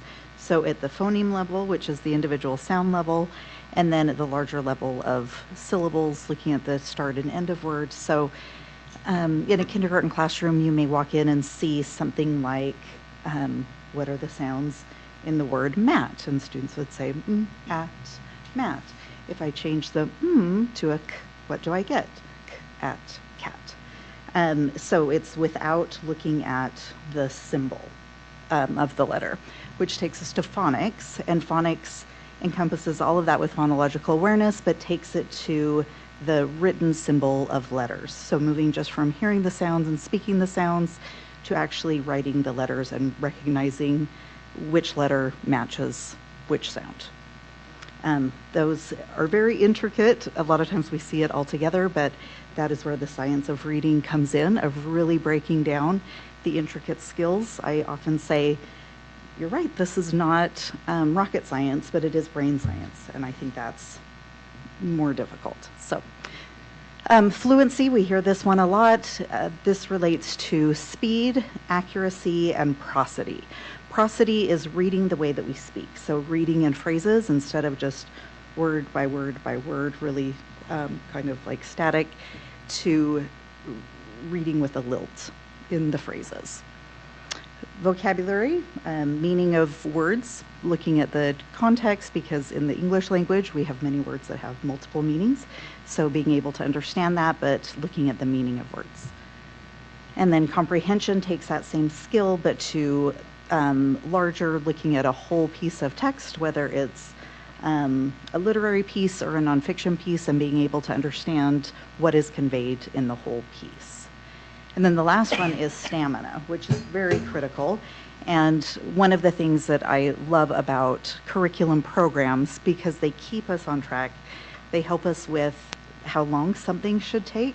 We don't want teachers to burn out a student's stamina by going too long with something, but we also want to show what a student at different developmental levels can do and can focus on over a period of time. We have 2 core curriculums in elementary school. Our main one is Wonders, and I've presented on this before as part of SB 127, which is the legislation around K-3. We were required to select curriculum that had been approved by the state through their process. There was not a single core curriculum that passed in all areas. The curriculum that we purchased, Wonders, passed in all areas except for the phonological awareness component of it. So that is why we have the 95% group. So as teachers are going through Wonders, they don't teach the phonics and phonological awareness component of Wonders. Instead, they replace that time with 95%. So it's not a double, it's just a replacement. And that comprises the science of reading. And as you all know, we have had extensive letters training with our K-3 teachers, special ed teachers, and many of our 4 through 6 teachers, administrators, paraprofessionals, to really teach the science of reading and to be able to use those skills with any curriculum. Hi, Member Jensen. Could you just explain what 95% is? Because I think that some people Yes. are what that is. Yeah, so it is a curriculum program. It is, the full name of it is 95% group, and then we have the core phonics program, which is the smaller. So it really just focuses on the phonics components of it. So in the earlier levels, that phonemic awareness part of just the individual sounds, then the phonological awareness of putting it together in syllables, and then the phonics part of the taking it to writing. So it only does that. It is very intensive in just those components. They have other materials and programs, which some of our schools have purchased, some intervention things, but what we purchased district-wide was just the part that covered those things to make up for that part in Wonders. Thank you. You're welcome. Thank you. Thank you. In 2018, when the board first decided that we would have a literacy goal, one of the things that they felt very strongly about was that we would look at this literacy goal pre-K, but K-12, that it wouldn't just be a focus on a K-3 or an elementary, because one of the things that you see when you move into the secondary is, or into the upper elementary and through secondary, is that for most students, phonological awareness and phonics, and even some ability to read words is there. But when students struggle with reading, it's very often in vocabulary, comprehension, and stamina. And so in the last 4 years, Dr. Maloof and her team have been looking very hard at kind of how do we reach in and support secondary students who may not have acquired the phonological awareness and the phonics, what we call the foundational reading skills, in grades K1, 2, 3. The core standards actually quit referring to those standards at all after grade 3, and then focus more on fluency, vocabulary, comprehension, and stamina. so that we are continuing to work on that. I didn't put those on this slide, but we have also adopted a new reading curriculum for secondary, Reading Horizons, which will roll out this year for the first time. And we are also working with a new ELA program, Study Sync, that is connected to our Wonders program to help develop some of those vocabulary, comprehension, and stamina skills. How did you say that Horizons was secondary? Yes, Reading Horizons. Yep, first year. So in the last couple of years, we really have innovated in some ways that we have not before. We're looking at things that we haven't had, and we are focusing, as the superintendent said, focusing our time, our resources on what can we do to really make sure our K-12 program is creating readers. So our previous goal, when we looked at our suggested literacy goal that we established, was to increase the number of students that were reading at or above grade level by 3% in the year. So it was looking at kind of a student to student. What are we doing in a year, with the idea that if we continue to grow students every year, eventually that overall literacy piece would grow. After listening to the discussion the board had around this at the retreat and some of the conversations that we've had since, we feel that what we would like to do is propose something more in line with that. It's also more in line with our strategic plan for student achievement, which does focus on content areas, not reading, so ELA, math, and science. But it also looks at our Utah state goal, where the state goal is to reach 70% proficiency as measured, by Acadians reading K-3. But as we are looking at, or have in the past been looking at, a K-12 program, we would also need a reading assessment that would work for grades 4 through 12. As I said, foundational skills really bow out of the core after grade 3, so the assessments that you find for grades 4 through 12 really do focus on things like fluency and comprehension, where in our Acadians we can still get some of those foundational reading skills that are measured. Did I miss anything on that? Okay. So that's one of the things that we would like to propose, is that idea that by 2029, 70% of our students will demonstrate that reading proficiency. We also have another one that we're calling internally our Focus on 5. Right now we have 5 what are referred to as SB 127 schools, and one that might be a little bit close. And Dr. Maloof, I always seem to get it wrong. Would you explain 127 for us? Sure. So SB 127 follows a model similar to looking at CSI and TSI identification of schools, but they are just looking at K-3. So they look at the kindergarten assessment, the KEEP, Acadians, both proficiency and growth, and then RISE for 3rd grade. So students in kindergarten and 3rd grade are counted multiple times. Then within each of those, there are subgroups that they look at. What we would typically see with economically disadvantaged students with disabilities, language learners. One of the other pieces that they include is attendance. So students who are chronically absent, how are they performing? And then all public schools in the state are given a ranking, and then the legislation was initially to provide support to the schools that fell in like the 25% lowest. When that went into action, they realized there was not enough money to cover that, so the first year they covered the bottom 25 schools. Some schools now, so one of the, there were a lot of pieces to it, but one of them is that there is a state-assigned literacy coach to those schools for K-3, so they pay for that, and then we cover the 4 through 6. Some schools, as they are moving out of this status, have moved to half-time, so they've been able to take on some additional schools. I believe this year there are 34, I think. So we have 4 schools that are identified. Escalante technically no longer is in that bottom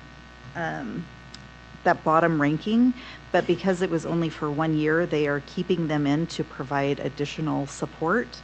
And that is why we are adding Mountain View in, because they would be the next school that would be picked up if Escalante wasn't receiving the support. So we're excited about what Escalante has done, and we want to help them continue that. We don't want to pull away the support. And that was something that came from USBE, and I'm glad that they were on the same page as us. Thank you. So in thinking about that, we also have talked with principals and been in part of their goal designing around their SIP plans in different ways. And we've been asking them what kinds of data would help them focus on a goal like this. We are also having some internal conversations about how could we restructure so that we can move more into a way of evaluating various parts of our literacy plan. And this is our literacy goal, but our literacy plan includes how are we using our academic coaches? How are we implementing our adopted curriculums? What does it look like in the classroom? How are we using observational data to track the changes that we're making to affect literacy? But as we talk to principals, one of the things that they have asked for, and I have printed this for you because nobody's little eye is going to read that. But so in your packet, one of the things that we have been asked for, and that we are pleased to be able to kind of begin to rethink, and I'd like to have your feedback on how you'd like to see it, is in this chart, if our goal is 70%, in the very first chart, this is proficiency, so these are our K-6 schools, and what it shows, if you're looking on that screen, our Focus on 5 schools are in the dark blue. Our non-Title I schools are in kind of a purple font down the left, and our Title I schools are in a green font. And the green line shows the district target by 2029. That was a blast from the past. 2029. And the little red dot shows what they would need to do this year, 24-25, if they were going to split that gap equally between now and 2029 to get to 70%. And then it will show what percentage they would need to hit. That way, we don't say to a school, get out there and get to 70, when maybe they're at 53.8. That feels really big. But understanding what percentage that would need to be if they could make that every year, then they can write that into an SIP goal and even look at the number in parentheses is, and we have a couple ways of looking at this, the number of students that are already there or the number of students we would need to move to get there. And I recognize, and we want to be very sensitive to the fact that we don't want to ever enter into a conversation where we say phrases like, focus on the bubble kids, right? Because that isn't a strong and healthy literacy program. But it does help us to put some names to the numbers. When you're in a classroom, and I'm looking at my classroom, and I taught reading, and I know that I have 4 kids that are not proficient, that hits differently for me than I need to move 17%. It enables me to make that kind of one-to-one comparison. So in looking at that, that is a way that we can provide that to students. This district also always has looked at growth. We have focused on growth. So the next one is the same, or the same scale and layout, but it does look at growth. So if we also said that we would like to see, and this one we ran at 70%, and of course the board could choose another number there, but if we wanted to also see that at least 70% of our students are making their annual growth. So, looking at both of those, one of the things that we don't want is for students that were previously, in a previous year, proficient to then suddenly not be proficient, right? So I made all my growth up till 5th grade. I kind of took 5th grade off, and now I'm a half a year behind. And now how am I going to get that caught up? So we like to look at both our proficiency and where we need to go with that, and then our students making growth so that if they were proficient in 4th grade, they're also proficient at the end of 5th grade.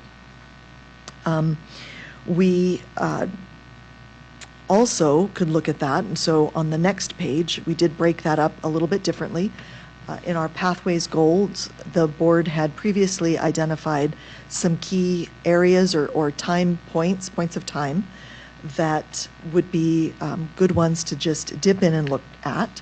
So again, as suggestions of ways of looking at the data, we have looked at it here for grade 3, for an exiting elementary in grades 5 or 6, an 8th grade.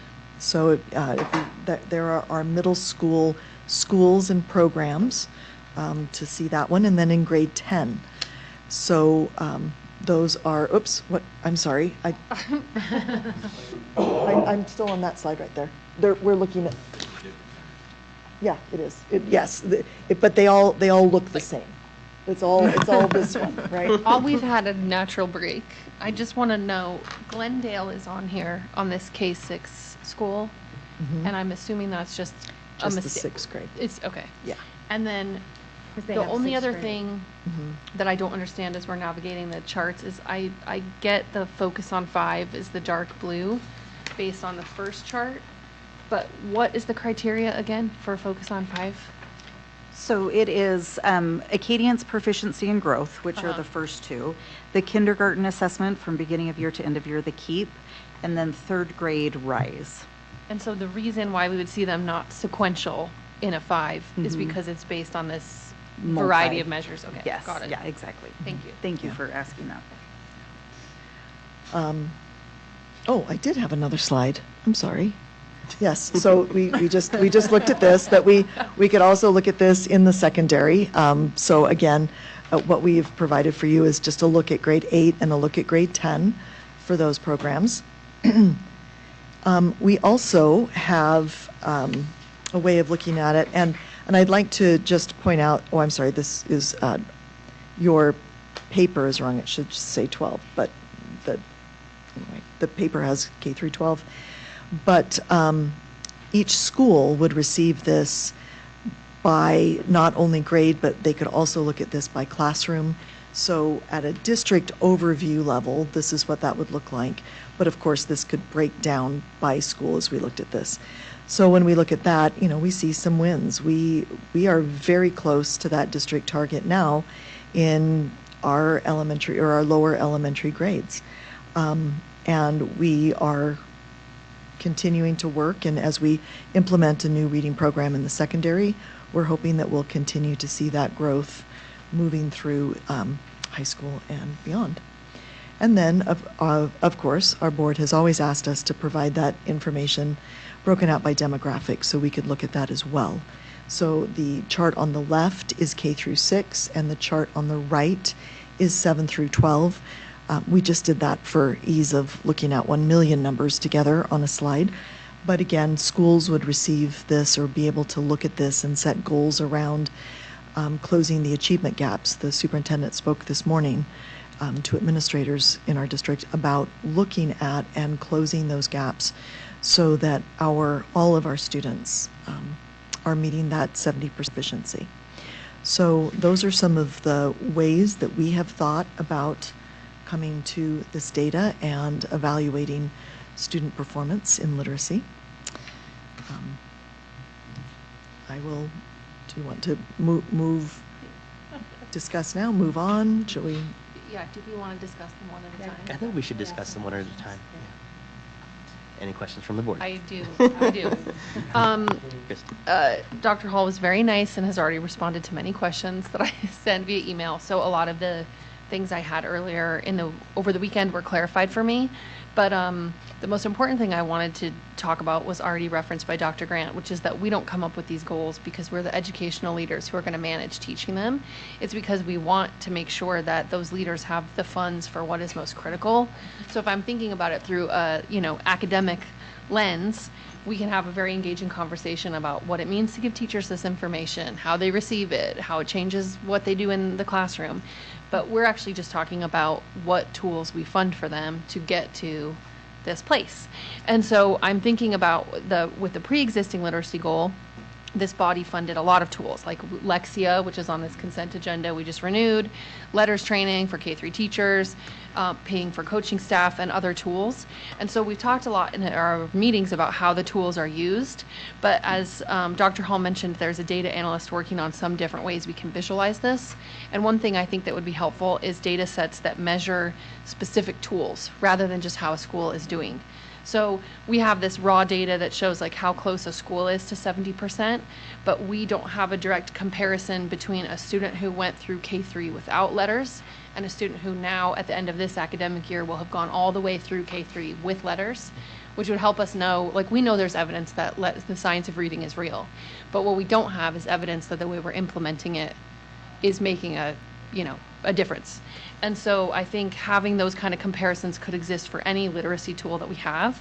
We talked about Wonders. We had a prior curriculum. Is that making a difference? And then I think the other thing we fund is coaching. There could be a similar comparison made between our schools that have reported satisfaction with that model and schools that have not reported satisfaction with that model, or schools which fund supplementary specialists and interventionists and those that don't. And I even think to draw through some of the socioeconomic impacts that like rise to the fore when you look at the tables, you can even draw some non-literacy based interventions into the discussion. Like if a school has breakfast in the classroom, is their literacy score higher than a comparably socioeconomic school that doesn't offer breakfast in the classroom? There are different things that I think would impact literacy that are not about teaching reading, but they are things that we support or not. And I think reimagining that data would help us know where to direct the tools, because I think we can agree this is a reasonable goal. And I think a lot of thought has been put into how the assessments would be used and why we've changed assessments and a lot of different factors. But I think making some direct comparisons for the tools we pay for would help us know how to best support the goal moving forward. I'll just say we absolutely agree. And so, again, that ability to reimagine an evaluation department that could help us look at that. Another piece, and Dr. Maloof has been working on this extensively in the last year with administrators, is it's not just, did you have letters? Do you have 95% group, the phonics module? Do you have Wonders? It is, are you implementing those curriculum with fidelity? Right. Are you, are teachers having the support in the classroom to be able to teach that effectively? Yep. And that isn't just something that you could say. I mean, if I sat down to teach phonics versus Dr. Maloof is teaching phonics, your students will do better in Dr. Maloof's class. I mean, that is a given, right? and the observational data that an administrator would glean coming from both of our classrooms would look differently. So we would like to throw that into the mix as well. When we look at Lexia, one of the things we do is, Lexia says this many minutes a week is implementing with fidelity.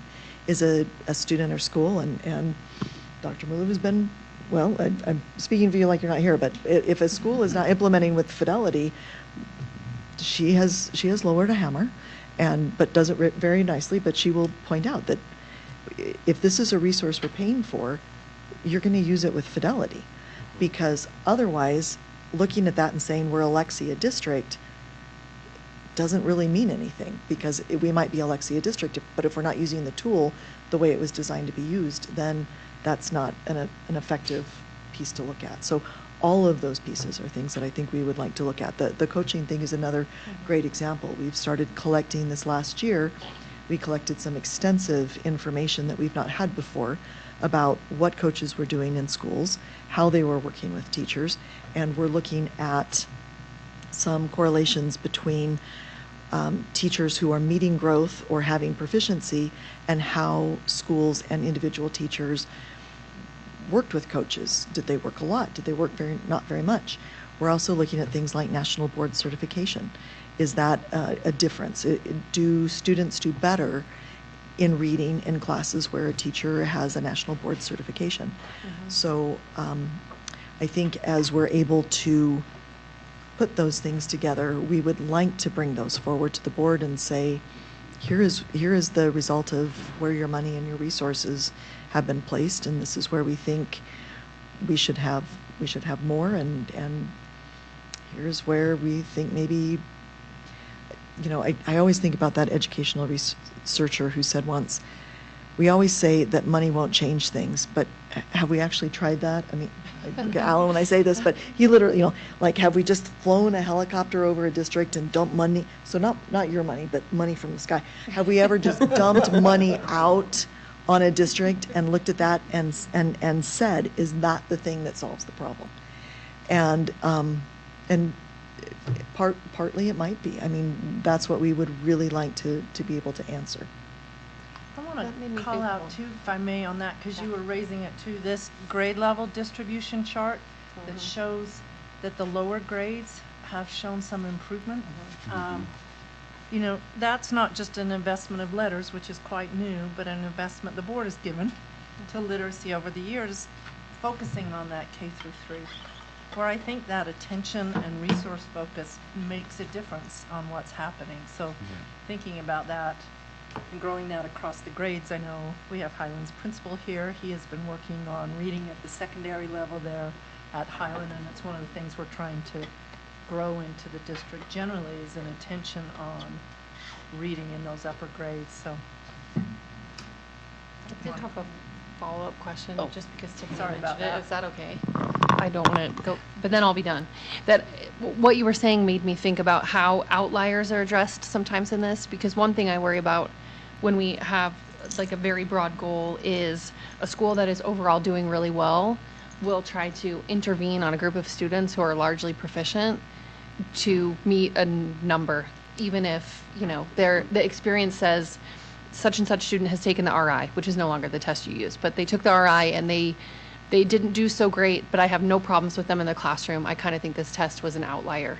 Like, how do we, and same thing with Lexia, like, to what extent do we interpret fidelity? Like, if a second grader at a school has gone all the way through Lexia, and they're done, and their only choice is to start over, what do we do in those situations with outliers when we set forth a tool like this? Does that make sense?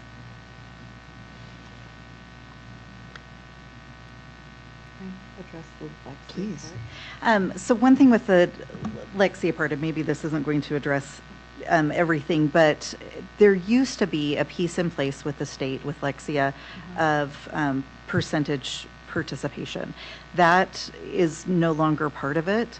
And so during my tenure, I have never said that anyone should start over. I feel like if a student has demonstrated competency, what is the next thing that they need?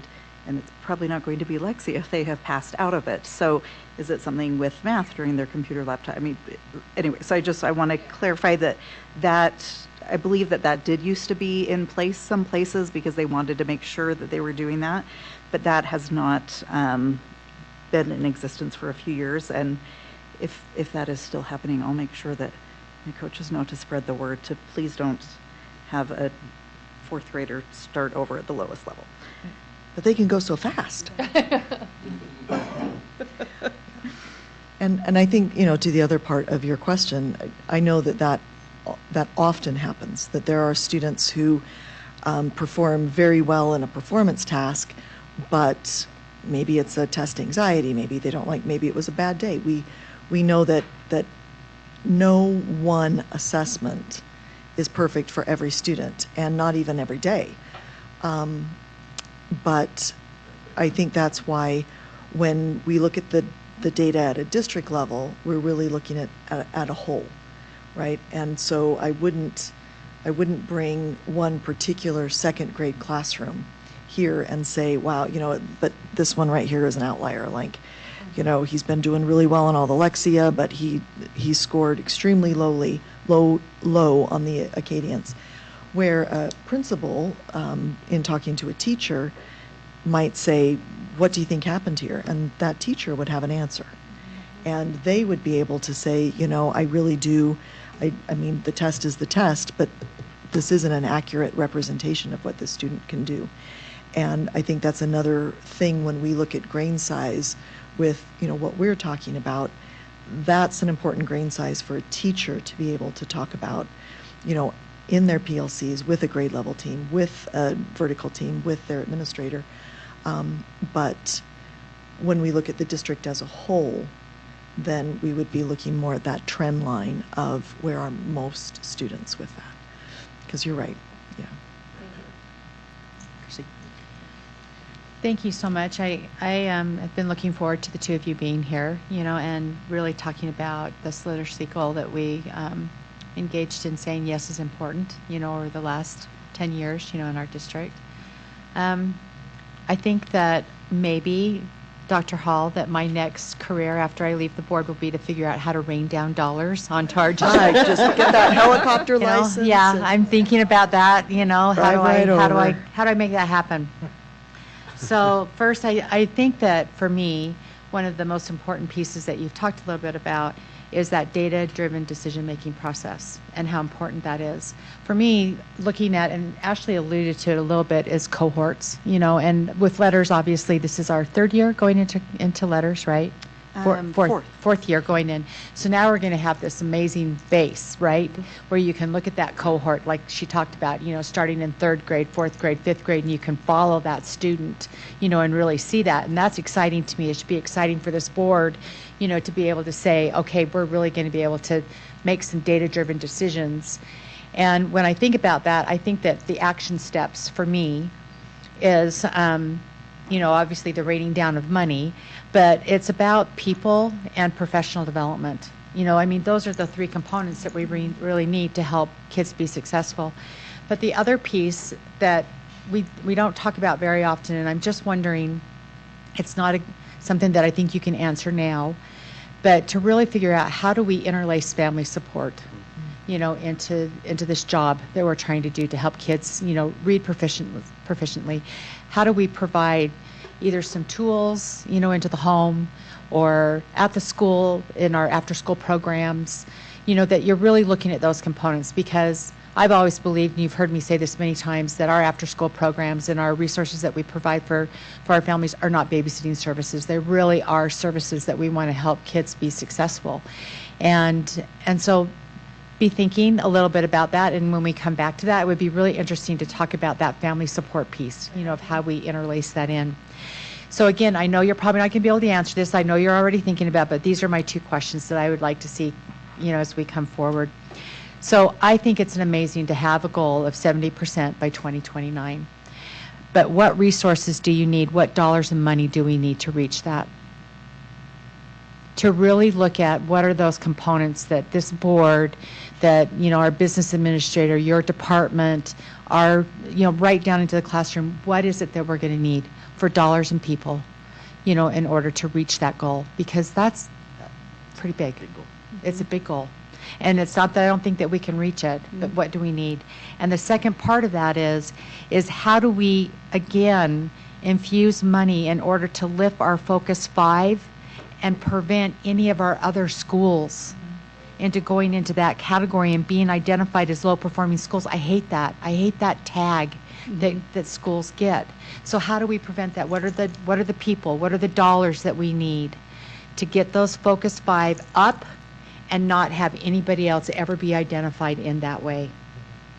I want to start by first just thanking you for coming up with that. I've talked with Dr. Hall before that was a frustration during the time with discussions with the management company of, are these doable? Yes. And we didn't get really to the and part of what is needed. And there are a lot of things. We need quality curriculum.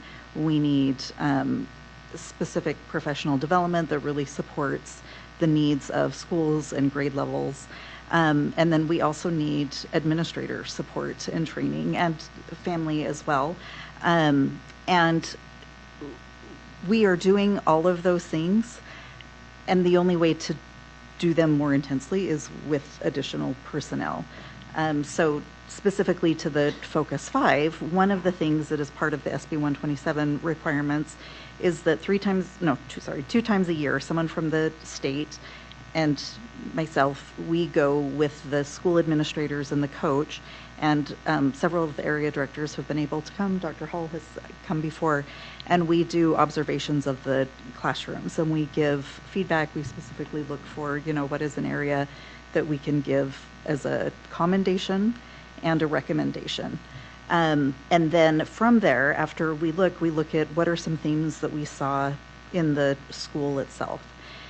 I would love to be able to do that with more schools than just those, but frankly, time demands and bandwidth is difficult. I'm looking at ways that I can bring these schools together as their own collaborative unit and PLCs with their area directors to have conversations and share what they're doing.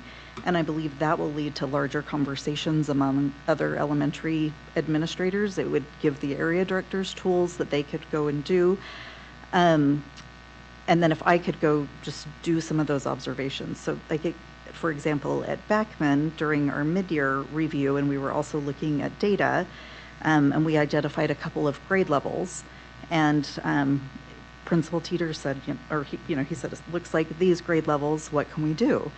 And I said, well, it would be great for the coach to do coaching cycles where he works intensively with grade level team.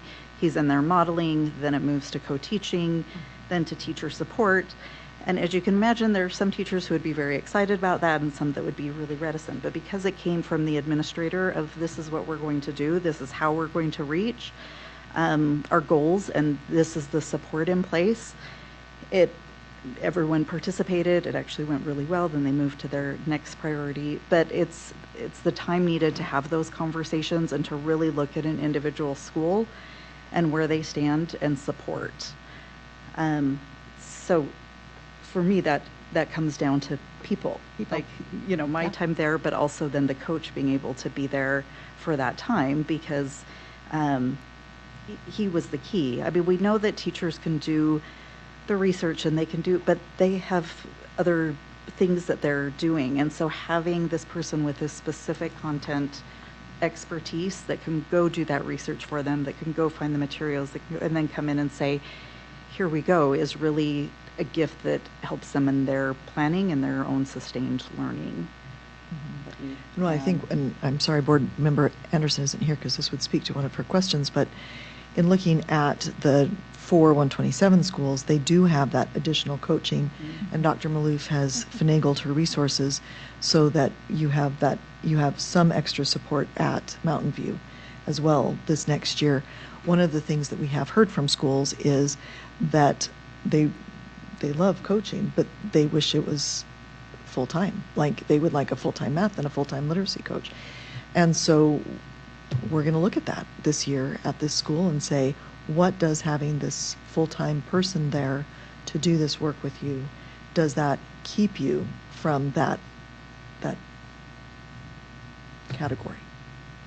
I appreciate the conversation, and I'm looking forward to really hearing about, what is it? What are those action steps, for us to be able to fulfill, the people part, the professional development part, and making sure that we're providing the resources. I want to give an example of why this family component has been so important to me, is that a number of years ago when I first stepped on the board, we had this amazing administrator that was over at Nibley Park, Shauna Olson. I think you all know Shauna. I was a coach at I know, right? And one of the things that she did at Nibley that she recognized is that, yes, there's challenges, with the families and making sure the kids are proficient. And we were just going into No Child Left Behind. But she recognized that the best partners that she had were her parents. And it's an untapped source, a resource at times. And so 4 times a year, you'll know this, 4 times a year, what did she do? She had a big dinner at the school, right? Yep. And everyone came in, and the families, and they talked about what are the things that they need to see in the home, what are the resources that they could provide, for the families. And it soared, didn't you think? I mean, it soared over at Nibley. And I loved the energy that she brought to that. And so I think that sometimes we get caught up as, in our education bubbles, where we think, well, we can only do this, or we can only use this person, or we can only use that person. And it's easier to write a check, but there's lots of people that want to help. And I think that whether it's parents that don't have kids in schools anymore, but maybe have grandkids, or, just the parent in your own school, just remember that that family component that we need to hone in on a little bit more and see how can we help support them, but also let them know that we need you here. to help all of our kids be successful. And so I love hearing what you're saying, Chelsea, because I think that we're on the same page, just trying to figure out how to move that forward, and how to engage, all of those wheels instead of just thinking, well, how do we just engage 2 wheels? Let's get all 4 going, so that we can help kids be successful in their reading. Thank you so much. Yeah, and I think one of the things that Shauna Olson did so well and contributed to that is that she really understood instruction. She spent time in classrooms as the coach. She was at all of my collaborative PLC meetings, so she really understood that. She was able to hear what her teachers were saying and knew the students. So that, she was an inspiration to me when I moved into administration with that. But I think that really created urgency within her to then go out and do that. And that's one of the things that I hope to be able to provide at a more in-depth level with administrators, because, not all of them came with instructional background in literacy, and to, no fault of theirs. It's my passion. It has been since I first started teaching. And so I feel like that's where I can step in to support them with that, and the coaches too. I tell my coaches, your primary job is teachers, and then also administrators. And I feel like my primary job is the PD of administrators, because my coaches are so strong and have the teacher part. That's obviously under my big umbrella, but yeah, I think that was something that she did well, and I see that with many of our administrators, also, in math. But having that depth of understanding pushes the urgency forward and goes out to more of our community members in different groups. Thank you.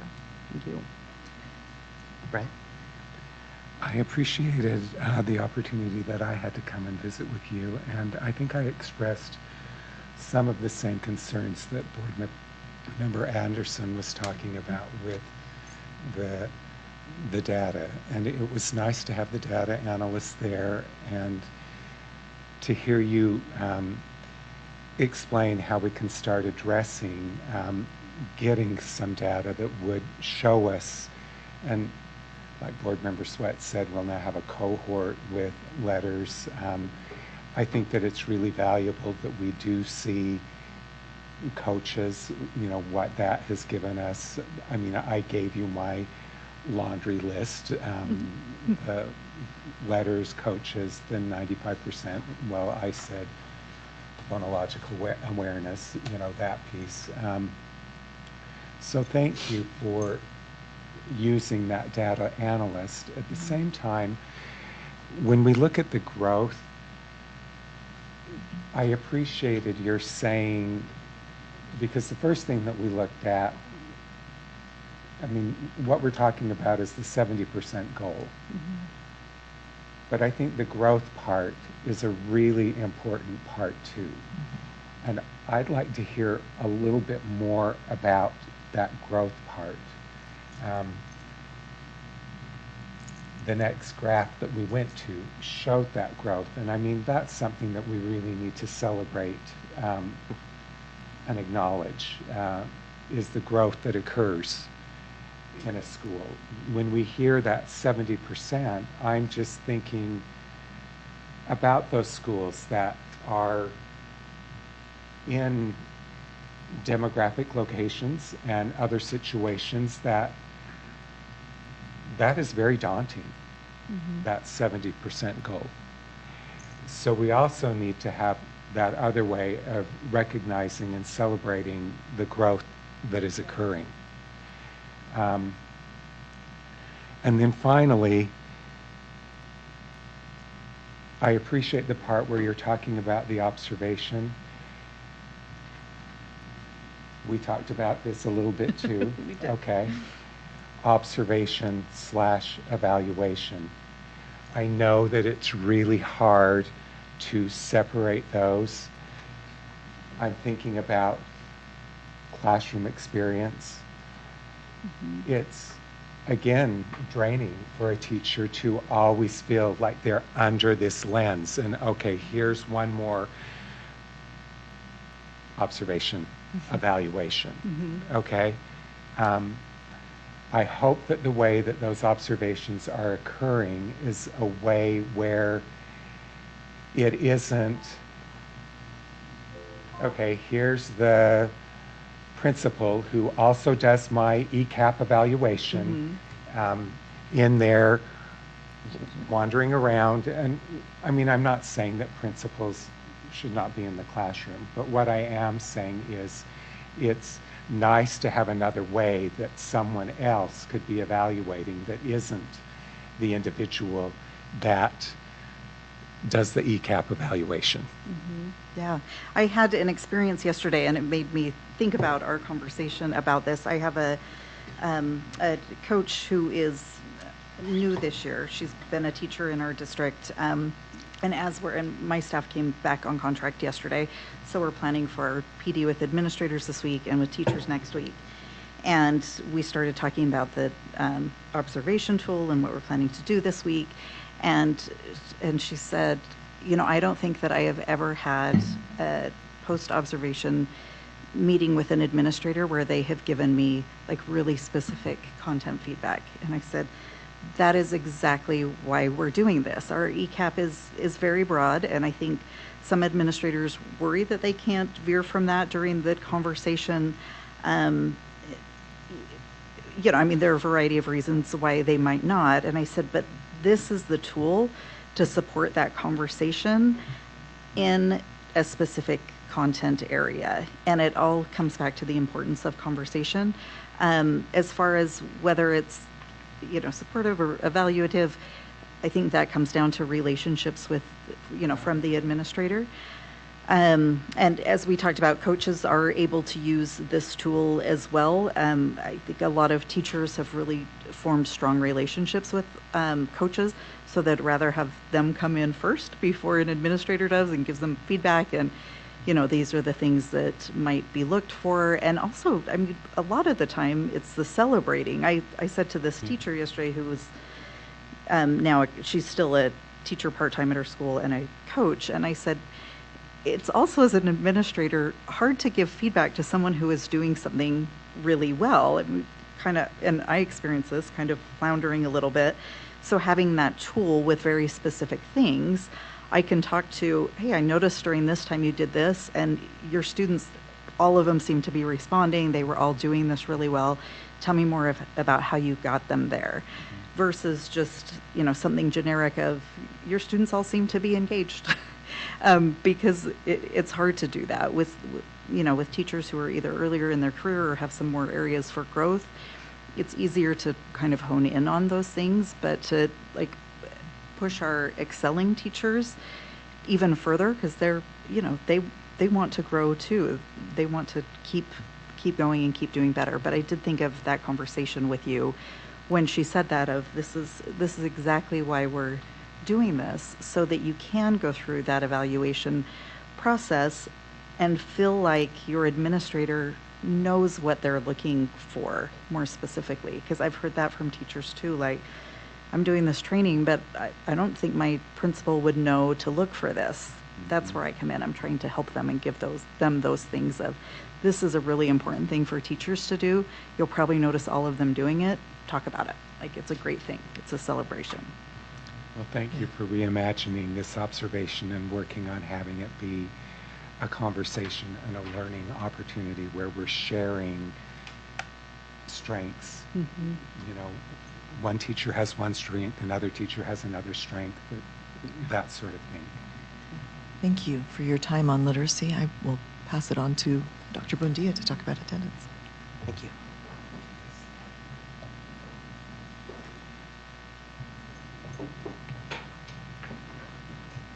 And we have Dr. Guido joining, I think, as well. Thank you.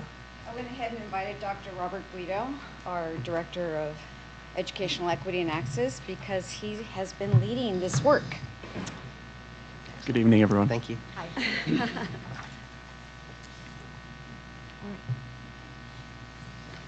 Sam? Are we supposed to do this? Or? Next one there, I think.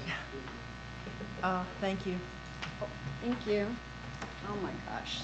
That font is even small for me. It's even smaller on this.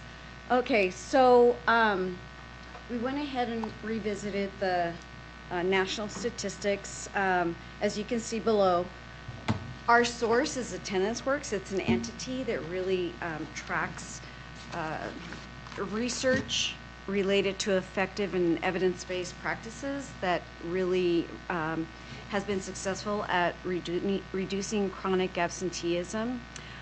So I haven't found much current information aside from the 22-21 study or information that they've provided.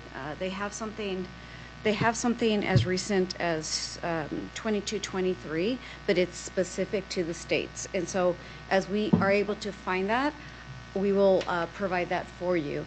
And in response to a request to provide you with citations, and these are active links, so we'll share that as a link for you.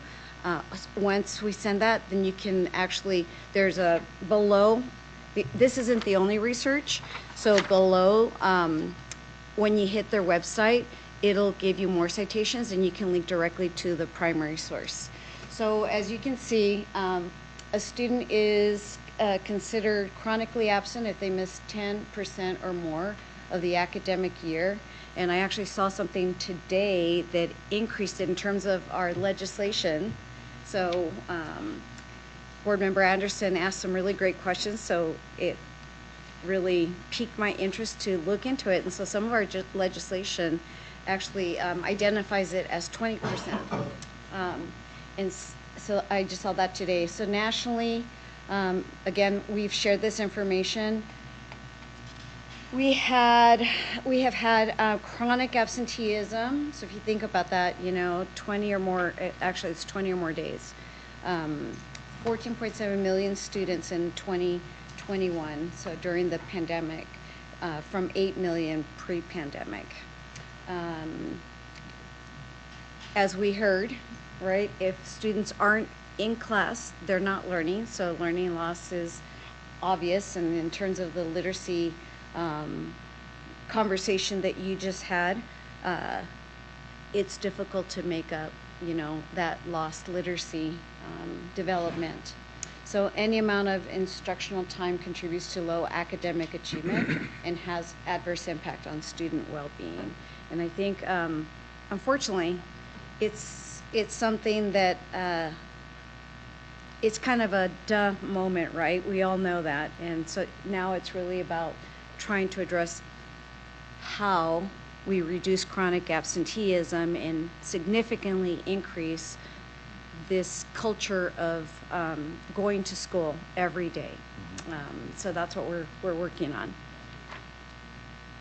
Thank you. So part of what Dr. Grant asked me to do is to actually provide the number of students compared to the total enrollment. So here's a 5-year period.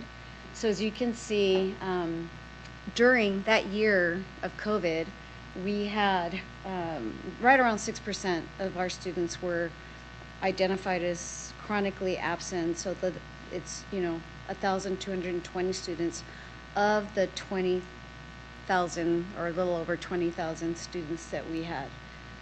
What's sad about this slide is you see the pattern of declining enrollment in our district, which made me sad. But then our chronic absenteeism is significantly going up. And so then in 2021, 16%, the numbers are there. 21, 22, 30%, 22, 23, 29%, and then just last year, 28%. That's a lot of students. So then we went ahead and disaggregated it for last year. So this is the 23-24 school year by subgroup. So Asians at 20%, but keep in mind, looking at their total number, their total enrollment, and the number that is associated with that 20%. Because I still remember, Dr. Grant, when you saw the number for our American Indian population, Dr. Grant gasped. You know, when you think about, for example, we only have 246 last year, 246 students who identify as American Indian or Alaska Native. 109 of those students were chronically absent. So then if you look, Black or African American, 29%, Native Hawaiian or Pacific Islander, 46%, white, 17%, Hispanic, 36%, multi-race, 25%, English learners, 29%, basically, and special education, 33%. And I only counted the resource students because many of our students who are in self-contained classrooms have illnesses and multiple disabilities that cause their absenteeism, and so we don't want to be punitive. And so I focused on the resource, but we can certainly, you know, try to get more. There are a lot of categories in special ed, as you know. Sandra, could some of the kids be counted twice in this graph? Like if they were English learners, but they were also Black? Yeah. So they could be counted twice? Yes. Yep. And I think that Dr. Grant's suggestion that we break it out by numbers was probably the best way to represent the sheer travesty of how many students are not attending school consistently. Okay, perfect. So I'm going to invite Dr. Guido to speak of the activities that he's been engaged in and the accomplishments that we've had so far. Thank you, Dr. Budias. So yeah, our working thesis is for a student to be successful in school, they need to be in school. And like Dr. Buendia said earlier, what other goal does not relate to students being in school? We are working hard to bring them back. In front of you, you have the attendance handbook. I want you to know that this was a very careful process. We took a lot of feedback from educators. We had multiple focus groups with our administrators at at the elementary and the secondary level. And we took their feedback seriously. We want to implement a recipe, if you will, to make this work, because this isn't something that we can, you know, wash our hands and just move along. This is something that needs to be sustainable and needs to endure. And I'll just kind of say the program in a nutshell is every month we ask our leaders to pull data. Every month we inspect our data carefully.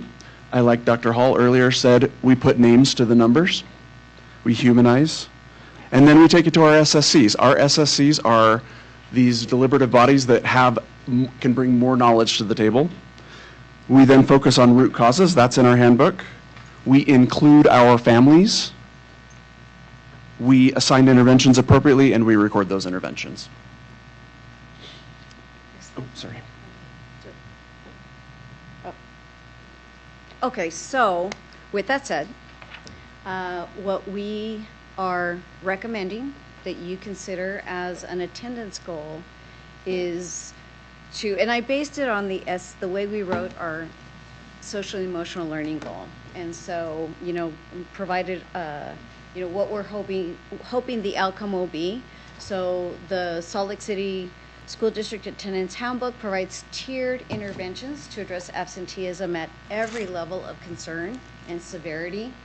It has been designed to engage families as equal partners with schools in addressing absenteeism, and I heard lots of comments tonight related to utilizing and embracing parents as partners in our work. And so then what we are hoping to strive and achieve is chronic absenteeism will be reduced by at least 2 percentage points per year, reducing the rate of 28%, which is our current rate, to 18% by the 29-30 academic year. It's a pretty lofty goal. It's a lot of students. It's a very comprehensive. I know not all of you have had a chance because you just got the information today, but it's a very comprehensive handbook We haven't had a chance to introduce it fully to administrators. That's our next task. And the feedback that we receive from school leadership and performance is to really work with schools on an individualized basis and support them from where they are to where they need to be. And so, again, not looking at a punitive approach, really a collaborative approach in providing the support that they need in whatever capacity that we're able to. So with that said, I don't know if you want to add anything more? No, I think you said it perfect. We're open to questions, though. Christy? Thank you so much for being here tonight. I so appreciate it. So I have not had a chance to really talk to Helena yet, and I'm so excited that we have this amazing student board member who's going to be on our board this year. And Helena, I think that this report would be something that I hope that you really dig into and look at, because I don't know if the student voice is there. You know, I don't. I mean, I think that I love that you talk to all different spectrum of people. But if you look at page 3 in this handbook, Helena, I think that, you know, when you talk about what are the factors that contribute, you know, as a student who goes to our schools and talking to our students, are these really the barriers, the aversions, the disengagement, and the misconceptions of school of why kids don't go to school? I mean, we know that illnesses are obviously a part of it. But I think that this is exciting for me, you know, to be able to have that student voice at our table. I think over the, well, there we go. We got to leave now, Alan. That over the years, I have appreciated that voice, Helena. I think that it's important that we're in touch with what's going on at school. I think that it's distressing, as you said, Sandra, you know, those numbers are distressing to me. When you look at some of our subgroups of kids that, you know, a third of them or half of them are not coming to school. And do we really know what the reasons are? And I think that sometimes if we don't have that student voice, if we're not asking them, then we can guess and we can kind of figure out, you know, if it's an illness or if it's not. But, you know, there's reasons why kids don't come to school, and especially, you know, that chronic absenteeism. And like our district isn't special. We already know that. It's chronic across the United States. And so I'm hoping that as we go through this and we talk a little bit more about it, and if we decide that this is a part of, you know, what our goals are, I hope that, Helena, as you come back to the table, that you'll be able to bring some insights for us, because I think that it will be important to have your voice here.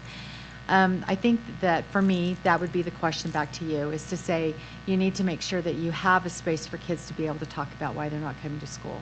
We actually do. Okay, perfect. I just didn't hear you Part of- talk about well, that, so. this is, of course, everything we present to you, we want it to be Succinct and, evidence-based. yeah, and evidence-based. And so this is what the research is telling us overall. Right. As some common factors. Right.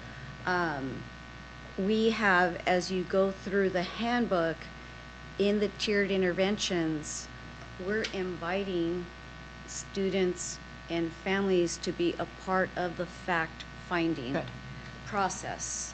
And so that's part of the, I think, Board Member Anderson asked, you know, questions about how do we, you know, what are some of the ways in which we're going to find out, right?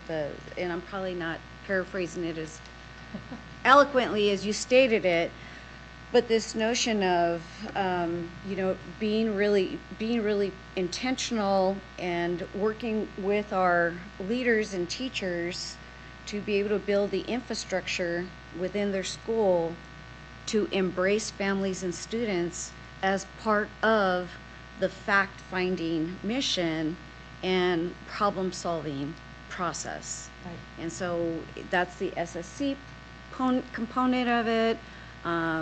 Yeah, we're inviting, we need to move away from this notion that we are the prescribers of the remedy. Right. You know, it's just, it has to be personalized. And you're right. Yeah. So we do look forward to having student voice and student perspective. I love that. Well, like you said, we haven't really had a chance to look through this Right. yet. And so just the surface of what you presented tonight is really interesting to me. I think I know I'm going to say the same thing I did, to Dr. Holland and to Ms. Maloof, which is that, now we need to identify what are the things that are missing in regards to professional development, to the dollars, and to the people that we need in our schools in order to attain this goal, because this goal it's big, like you said. And, and I think it's going to take more than just, I think you already know this, and you've already said this, it's more than just a focus group. It's about what are those action steps, Superintendent, that we need to put in place to help address and support families through, a variance of different reasons of why kids aren't in schools. Ashley? Yeah, I wanted to raise that. I think similar to what Christy was bringing up, I think one of the next level questions after we're able to synthesize more of the information would be what type of interventions that need to be funded. Like, this exists, right? Like, you can edit it, you can distribute it, it doesn't require additional funding.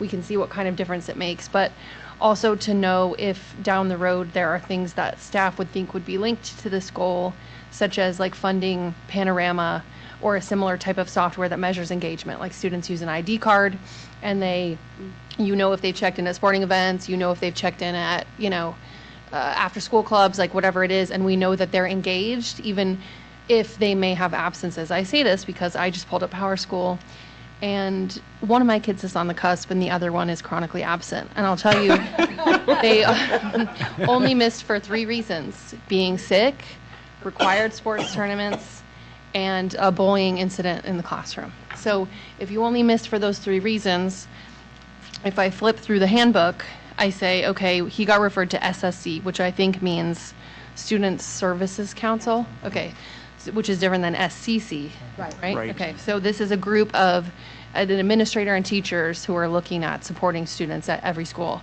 That if they are referred there, then on some level, it's like progress monitor student. Well, if the student was ill, what do we do about that, right? And so that's why I think measuring attendance is one thing, and I think the goal is good, and we should keep talking about it. But I think measuring engagement is kind of the subtext, that if you missed because you were sick, but your academic performance is okay, and you are demonstrating that you are engaged in school, there's less we can do about that than if you weren't, right? Or what reasons are you missing? If you're missing because you're participating in a lot of required extracurricular activities, is that different than if you miss because you have an aversion, right? So I think that as we look at this, there's maybe not as much funding, but I think the tools, I want to avoid, if we move forward with this goal, some of the pitfalls I think that this body experienced going through the SEL goal, where if something was called SEL, we directed an expense there because that was the board's priority. And so it's like, if attendance is the priority, do we say, That's right, pay for it? It's for attendance. But the question is, what is actually really needed? Yes. And do these things, because this is a national trend, there will be a lot of corporations who want to profit on helping districts solve this need, because we all have this need. So I'm not saying pay for Panorama tomorrow, but simply like, what tools are out there, and we don't want to fund them simply because they're linked linguistically to the goal we want to meet. But I think it really is important, and we need to take time to look at this. And I apologize that my children are absent. Thank you, Board Member Anderson. Are there any other questions for Dr. Mundia and Dr. Guido? Brian. Thank you, Ashley, for raising that. Because as I received the goals part of our agenda and was looking at it, I knew that we had talked about absenteeism, but I didn't know, we had not designated it as a goal yet. And for me, I appreciate the idea of, okay, we're not just looking at absenteeism, we're looking at engagement and how we are engaging our students. To me, when I look at, we talked about some of those groups, it goes straight to engagement. And we need to to me, if we're going to be looking at that goal of absenteeism, it needs to incorporate these other pieces. Thank you, Brad. Into that goal. Any other questions for these two folks? Melina? I Oh. just get her a microphone. I think Board Member Anderson brought up a great point with all of these different factors playing into it, because I might be chronically absent. I don't know. I can tell you, but We can look you up on Power School. about that. But especially towards the latter half of the year, I feel like that's when extracurriculars kind of converge, and there was a month where I was missing a lot of school kind of consecutively because all of the competitions and stuff are around that time. Oh, I see. And I know that other people at my school, there has been an attendance policy enforced, which I think has been helpful, but it can feel punitive being banned from extracurricular activities and social events, which might be the motivator for some people to go to school. So I think that things like that might be considered, and I don't know what kind of engagement is seen in contributions from students and things like this, but I don't know like how available it is, and kind of like you said, you are seen as the prescribers, and it's kind of hard to see the engagement from a student standpoint. Yeah, I appreciate your feedback, and absolutely, and I guess one of the things that I feel, so that everyone can walk away not feeling guilty, this approach, and I want to give a lot of credit to Dr. Guido in really, kind of moving us from a lens of punitive really to just this collective commitment, and community commitment to solving, a concerning issue. When we're kind of like what Dr. Malouf was alluding to, there was so much overlap as we're talking about the issues of literacy and also attendance in terms of how we approach it. When you have, for example, students who are reading above grade level, if you're leaving to go to a debate competition, you missing, collectively 20 days over the course of the year, you're not necessarily, you might come up on the list, but by the time everyone is talking about it, including with you and your family, we're going to quickly come to the conclusion that you're not the student that we should be concerned about, right? And so it's being able to have it differentiated at that level and not have this holistic, gross generalization that every student, if they miss 20 or more days in a school year, that, it's equally as detrimental for student A as it is for student B, right? And so those are the things that we really need to be mindful of, and kind of, and again, you've heard me say this, my team has heard me say this, we're in a beautiful opportunity to have a great cultural shift in our district. And I feel like our strategic handbook was that stepping stone, and so we saw that it's a living document, and and these kinds of conversations and engaging student voice, parent voice is critical. And I know that Dr. Guido is very committed to that. Our team holistically is committed to that. And so as you're, and welcome to the board, as any of you are thinking about, even if it's in the middle of the night, shoot us an email. Please. Because we want to know. We can't be static. That's not the best approach to leading, change. So thank you. Excellent. Thank you so much for the conversation. I think we have one more potential goal Yeah, to look thank through. you. Okay, thank you. So as we step into pathways, I just want you to know, I'm at risk of becoming an evangelist around this, so you might need to take everything I say with a grain of salt. I want you to know pathways can solve the attendance problem by being an engagement. And you just crossed that line. Wow. I want you to Boy. know it can solve the literacy Yeah. problem. Did you know that students who complete pathways have higher literacy attainment than other students? I'm not completely sure what the research says about that, about why, but I thought I'd throw it out there. Great segue. Sam, if you'll click through for me a bit. So college and career pathways, just the next one there.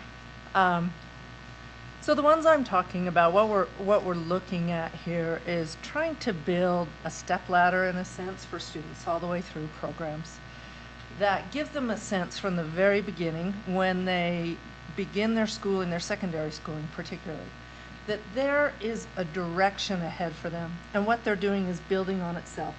You know, we've seen the problems of the scattershot use of concurrent enrollment. We want to give students a clearer path of how to move forward that way along something that gets them particularly a skill. This is about skills that pay, is what these pathways are about, getting to that point. The idea of a pathway, it's kind of nice to think of it almost as a freeway that has on-ramps and off-ramps, in that students can enter almost at any point and exit. So they may exit before they've maybe just, they're through with high school, they've been on a pathway, they say, oh, I actually don't want to work as in health science. I'm not interested in that at all, I'm interested in something else. That in itself is valuable, to have completed a pathway enough that you know you don't want to do it, as well as those who do want to stay in that. So these pathways will be, they're, in some ways they are what we picture for students, what we portray for them as options. We take all of our curriculum and courses and offerings, as well as the internships and apprenticeships at the back end, and create a portrayal of what that road will look like if they take that path. Just today, it was fun in our meeting this morning with administrators and our district partners to talk to a couple of people in the room. I walked into the meeting with a woman who is a dean in the health sciences and said, I want to meet with them and talk about pathways. And she said, oh, it's exactly what I'm working on. We're trying to think about how to do pathways for our undergraduates. I said, well, add seniors and juniors to that, and let's make it a deal. And create a way to ease the movement of students from an interest in high school into a college pathway that leans that way, or ones that, and the wisdom in this to me is that, so we, probably all of us here grew up doing college first and then a career. What these offer is doing careers at the same time that you're learning. So that idea of earning and learning together, this is why it can be beneficial for engagement. This is why it can be beneficial for our students who are getting older faster and want to get through school and be done with it and do something in the world that is hands-on more. So the vision here is to build structured pathways that outlast all of us, in that they are part of our system as a district. It's what that Stadler Rail apprenticeship, that's the gold star version of these pathways in terms of a career first almost, and then college alongside that, so they're getting 2 years in an apprenticeship.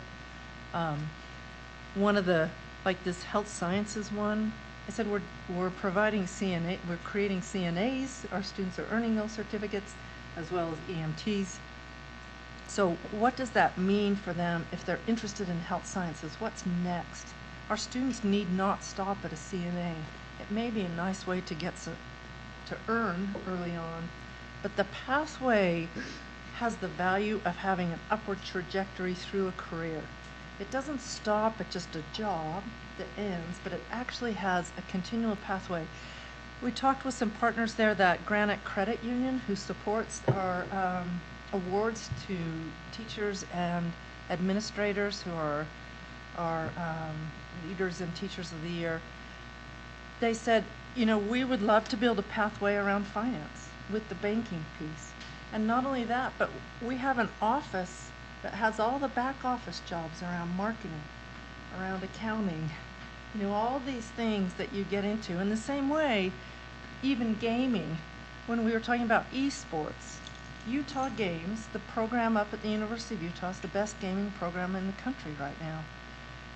Gaming, I don't understand it either, just so you know.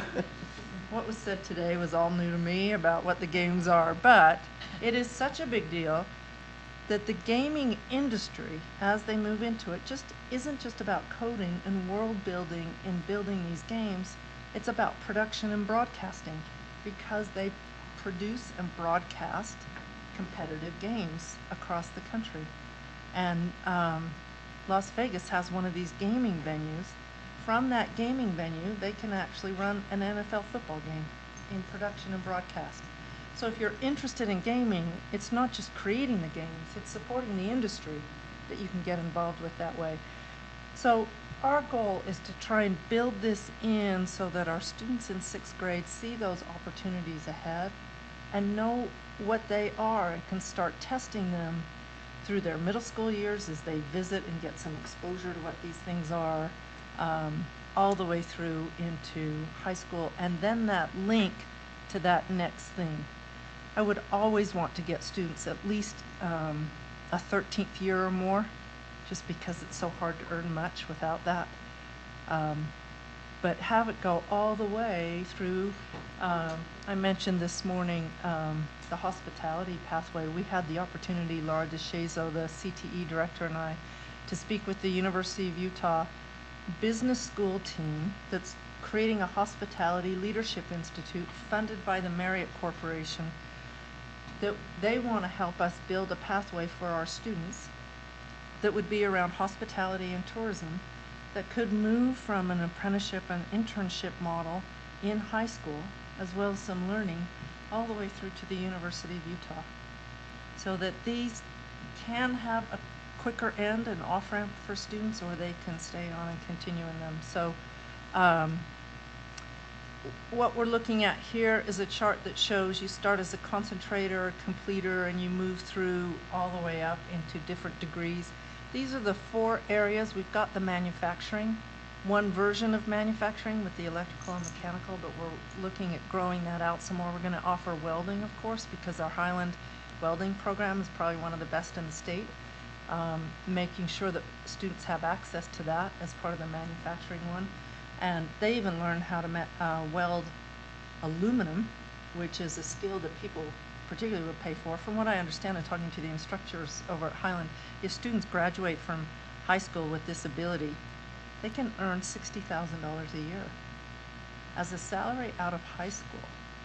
Well, that isn't the end of their line. I think it's the beginning of their line, because now they have an income that offers the opportunities to choose whatever pathway they may be interested in developing. So each of these are the ones that we want to grow out over the next 5 to 10 years. And then the next slide, if you would, Sam. Oh, here's the argument for that we only have half of our students attending college. And Career Pathways offers another option and a way to earn more than just a minimum or service industry wage for their lives, but actually to gain a skill. And that's what we're talking about in doing this.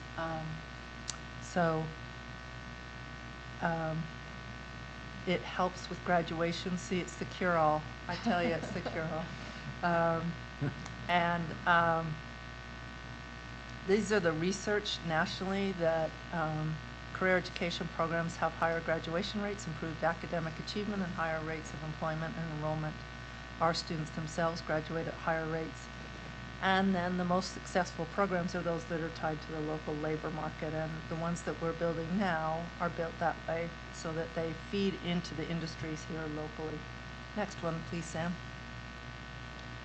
So our suggested goals are that by 2029, we have 100% of our students on an articulated path for college or career. We've got some of this in place, but we want to make it an even stronger part of students' entry into high school and movement through there, so they have a plan in place, and we're setting them up for success post-high school.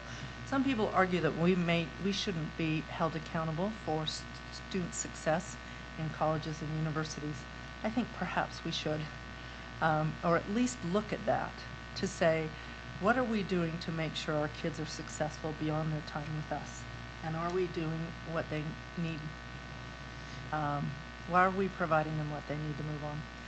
The other goals there, that 30% of our students will participate in an apprenticeship program or internships, experiences of value. 80% of students will be, 50, sorry, I'm looking at the wrong one with my eyes. 50% of students will be pathway completers in CTE, and then 75% of students will be pathway concentrators where they've earned 2 credits. It's required that they each earn at least 1 credit in graduating from high school. So those are the goals, and I may go on all day on pathways if you'd like, so please ask some questions if you want to know more. Dr. You're welcome. Any questions? Ashley? So I agree, because I said in the retreat, I thought attendance and literacy would be great goals, and that pathways are an engagement tool that I think could easily fall under some kind of engagement or attendance goal. And I feel like part of that is because I think managing 2 large goals is really a challenge. But I also think we have some prerequisite concerns to getting this work done correctly. And I expressed some of those in the retreat, and I'll add them here, that in the CTE pathways we have, some of them are only open to our ELP students due to like some of the lack of variety of advanced courses that are equally offered across all middle schools. And I really struggle moving forward quickly with any goal where any of the offerings would be inaccessible to a majority of students. And I think that we've talked about having study sessions or a focus on middle schools, and that would include 2 like feeder patterns and how guidance counselors give advice about the existing pathways that we have, maybe before we try to grow, like get a baseline of who is participating at which comprehensive high schools, what middle schools are they coming from, what are these feeder patterns, and then how do we make sure we engage in any future goal really effectively? Because I just think we have some problems to solve if it's not something that everybody can access based on the courses offered in a middle school.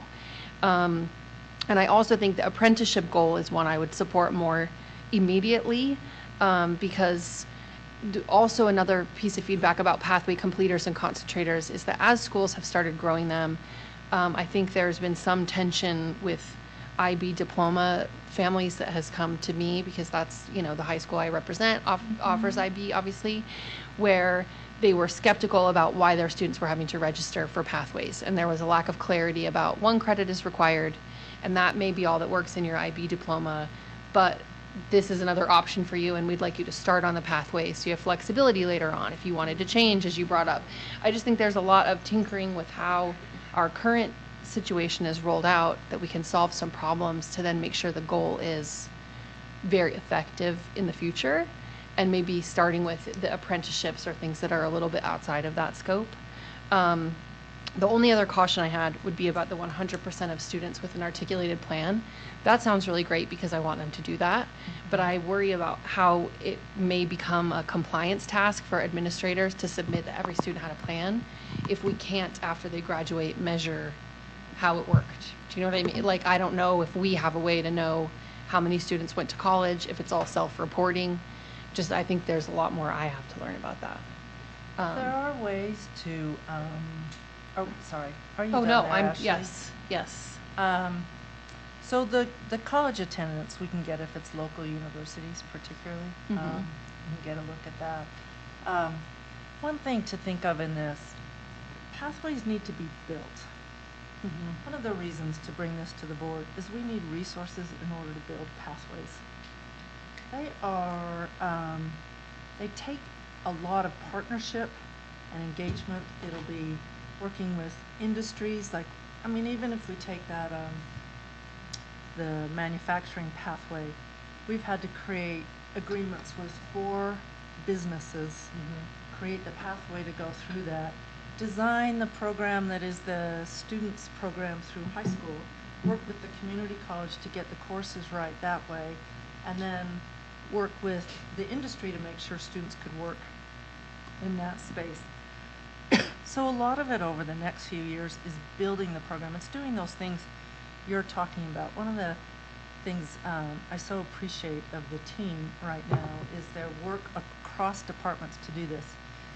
Laura DeShazo in CTE is working with Tiffany Hall in the curriculum area to look at that very idea of what courses need to be in place in order to make these pathways possible and successful. So trying to build that in, that's all part of the work as we're building. So each one of these pathways needs that kind of look. What does the English class look like if you're headed these directions? How did we specialize in a science class in order to get, if they're interested in health sciences, what can we do a little differently in what we're offering that way in classes? In the same way it happens in middle school, and we've already got a lot of this because we've got a bang-up CTE director, but like bringing the Uplift program around aerospace interest for Bryant Junior High, and we're getting a grant, so that goes to all of the middle schools, so that there's more and more exposure at the middle school level about the kind of opportunities that may be available in the pathways we built. So the reason we're starting with those 5 is just to try and narrow down the range of what we're attending to and what we're thinking the local labor market would support that way.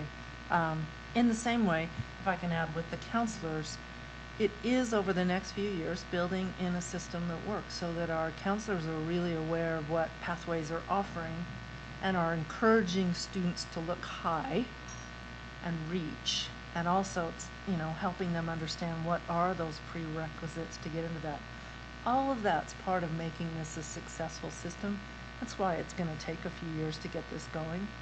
But I think we can get places along pathways that we just don't have available right now for our students. If that's helpful. Yeah, okay. it is. Thank you. Christy? I think that Liz, you and I had a conversation maybe about a year ago that I had this really great opportunity to go through a CTE center that was in South Carolina, and it blew my socks off. It was something that, you just imagine, the amount of time and energy and money and partnerships that it takes, to put a culinary school in there, or something about firefighters, or or emergency worker EMTs, or you're looking at, a section that's the hospital section, and then there was another section, that you're looking at an auto body, from A to Z. And we were there for almost 4 hours, and that wasn't long enough. It was amazing. And so I think that, but also a part of that conversation was the time and energy and money that it takes, to put it together. So I think that for me, maybe echo a little bit of what Ashley's saying is, what do we have now? What do we have currently? Like, of course, I could talk about Highlands Welding Program like forever, right, Jeremy? But one of the things I think that I've always thought is, those kids need to come out certified, so that they have the opportunity to step into a job right then. They have this amazing program down there. So what do we have right now that as we work towards, this bigger goal, how do we help support what we have now?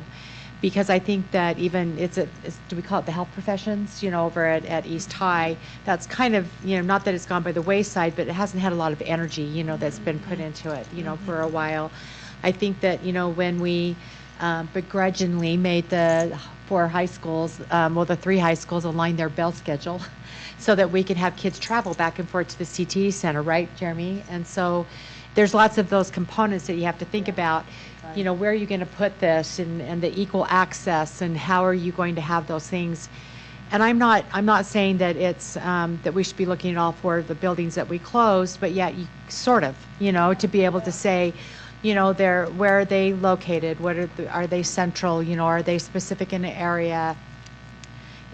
So for me, I feel like we're at the beginning of a conversation about this, and certainly don't have an idea or a crystal ball outside of being able to say, yes, we know it's going to cost us some money. Yes, we're probably going to need to find some partners. Yes, we need to identify some sites, of what we want to do.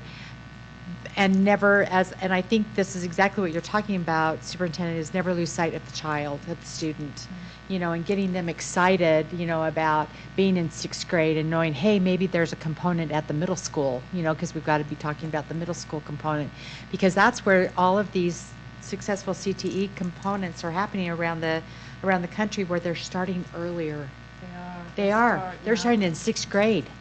And talking about, what are kids excited about? And so for me, I don't think I have any questions. I may have a lot of questions, but I think that right now what I'd like to see is a comprehensive, well, maybe an audit. Let's call it an audit of what we have now, in our schools. And also at the CTE Center, and also looking at, over at Innovations, and say, okay, what do we have now that we can build from, and start looking at those 5 components that you're looking at, but yet also see the value of our welding program over at Highland. How do you now make that, maybe it's already there, it's in existence, that, man, you just start and you hit the road running with that welding program, and say, no, we're going to expand, and kids that go to this, are going to be able to come out and have that $60,000, possibility of a salary when they come out certified, as a welder in whatever area they decide. But then also the access, of making sure that we have access. And then in the middle of all of that, of course, we're talking about rebuilding, so we've got, to me, this is the exciting part. You can reimagine those areas, what Highlands area might look like, with that welding component, and over it, looking at reimagining that health professions piece, or what could be put over at West, and then those other buildings that we have. I think we're lucky that way, that we have that, in a very sad way that we're lucky. But I think that I'm excited to hear the conversation going forward, and let's see what we've got. Where can we start? What partners have you been talking to bring that into the mix? And then, go from there, because I think this kind of reminds me, I don't know, maybe we're the old ones on the, I don't know, but certainly all these young ones, remember when our kids used to go into the counselor's office and they had the SEOPs, and you had your career pathways and they lined it all out for you. How exciting is that? To reinvent that. Yeah, to reinvent it. To reinvent it and modernize it. I like that word Yeah. for it, because that's what we need to do. We need to reinvent what our current CTE is. Exactly. Into more of this. I like Modernize that it. Get kids excited about it. And then my last thing is I'm going to say is, again, look to Helena, and say, okay, how do we get that student voice infused into this conversation? Because as adults, we might think, well, manufacturing's the place to go. But maybe most of the kids are thinking, well, no, not manufacturing. Really, I want to be a carpenter. Or a biotech. Or, right, I mean, whatever is there. And I heard some families talk about a space camp the other day, and they said that they wanted to take their kids. Is it up in Ogden? I think there's a space camp that's up in Ogden. It's $1,300 a week. And I thought, okay, how many families can afford $1,300 a week, to take their child up to a space camp? But to look at getting kids excited about space and exploration, and I mean, I'm excited to hear the conversation going forward, but infuse that student voice into it so that we know that we're on the right pathway. Obviously, the workforce services, all of those things that we need to know that we're headed in the right way. Thank you for all that. Yeah. Can I just say, because I want to tout what a neat job some our teachers, our CT teachers are doing. Our elementary schools go up to Starbase Academy at Hill Air Force Base. At Hill Air Force Base. Yeah, and are exposed to the world of Hill Air Force Base and aeronautics and flight and all sorts of things that way.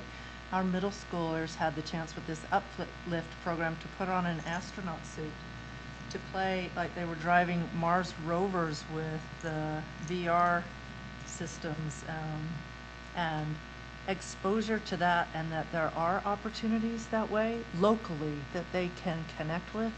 It was really fun to see.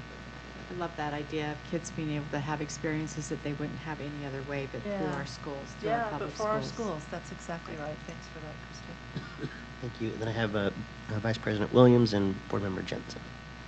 Yeah, I have a couple of thoughts and a couple of comments. Superintendent, I remember a year ago when you came on board as superintendent, you started talking about pathways. I remember having the conversation that I was very excited about it and wanted to work with you on seeing what we can do with those.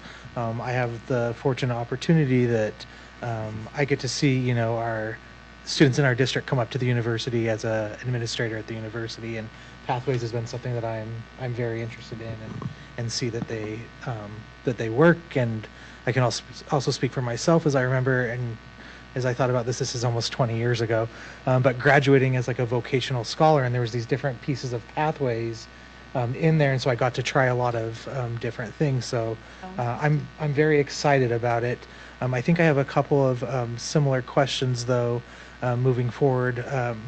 Questions or thoughts, and both things that Board Member Anderson and Board Member Sweat said. The piece of how do we track this and know that it's successful, that's one thing that I'm thinking about. I think you might have answered it a little bit about being able to pull maybe some of the data from local colleges and universities. One of the other ways is just through student surveys of what they're doing next. Those have been somewhat successful. The return rate's a little hard on surveys like that, but still, Yeah. it's some way of doing it. We can explore some more. Yeah, just thinking about that a little bit, and I'm glad Christy brought up the current CTE offerings, because that's actually something I've been thinking about as well, is how do we take what we already have and implement that. So I'm hopeful, I'm excited about it, but just a couple of lingering questions. And I don't know if this gets to what you're proposing, or maybe even the direction that the board would like to go, but I'm wondering if maybe the goal is not necessarily, I don't know how to say it, so I'm going to try to articulate it, but maybe not necessarily pathways, but setting a goal maybe a couple years out to building. Maybe the goal is building pathways. Having built a certain number. Yeah. So, thank you. That might be that. Board Member Jensen. I guess to coin a phrase that Board Member Sweat, as I was looking at it, I thought maybe the goal would be an audit to see where we are and what we are providing in that CTE arena. In a way, I thought, well, you're taking the wind out of my sails, Christy, when you were talking about the elementary school, but I think that Board Member Anderson or Board Member Williams, I think you will relate to this. Sixth grade really is a critical piece, and the University of Utah, through the Benyon Center, for many years, have been working hard to get all of the sixth graders to come. Let's just do a high five right there, because I love that program. Yeah, okay, to come to the university, and having been a sixth grade teacher, and to see how many children have no experience with a university vision, I guess I would say, is a really valuable tool. But it isn't just a university vision, it's a vision of what really is available. And I would like to see, when we're doing this audit or putting this together, to see how we can introduce those sixth graders into what is available in the district and start exposing them to, so that they're starting to think, oh, you know what, I want to know how to do that when I am in middle school and getting ready to go to high school, and those sorts of things. In the Committed to Excellence meeting that we were at this morning, okay, the keynote speaker, the Harvard not graduate, the Student board member. yeah, 2 years ago, I believe. No, yeah. Oh, Yeah. Anyway, I thought she gave a wonderful keynote address. In there, she referred to Avid. I mean, Avid is another piece in all of this that we're talking about. So when I hear Christy say, let's do an audit. I would like to know, okay, what are all of the pieces that we have that are operating, but I don't know how together it all is. How do we piece this all together? And once we are able to do that, then to me, you can move forward with that kind of a goal. I just don't want to be putting the cart before the horse, I guess is where I'm at. Thank you. Can I just add one thing? Please. So Superintendent, you brought this up about the bridge that we need to have with wherever our kids go. You know, and so let's say that they are going to be at the University of Utah or, you know, into a college pathway. So a number of years ago, we had this amazing young man who was on our board, who was our student board member, and amazing athlete, just this great individual. And he ended up getting a scholarship up at the U, and it was full ride. And he was excited, you know, gets up there, and it was almost 2 years later, I ran into him. He had a job at one of the grocery stores, and, you know, was talking to him, I said, how's school going? And he goes, you know what? He says, I just have to tell you, for 12 years, somebody took care of me. And then I get up to a school with 26,000 people, and I have a scholarship, and I don't have the resources to help me be successful. And it overwhelmed him, and he quit. And I've never forgotten that until you said that, because I think that, you know, that's important in some way, you know, making sure that whatever the pathway is, that we're really thinking about, you know, have we given them all the tools that they need? I know we can't give them all the tools, you know, but have that connection somehow in some way.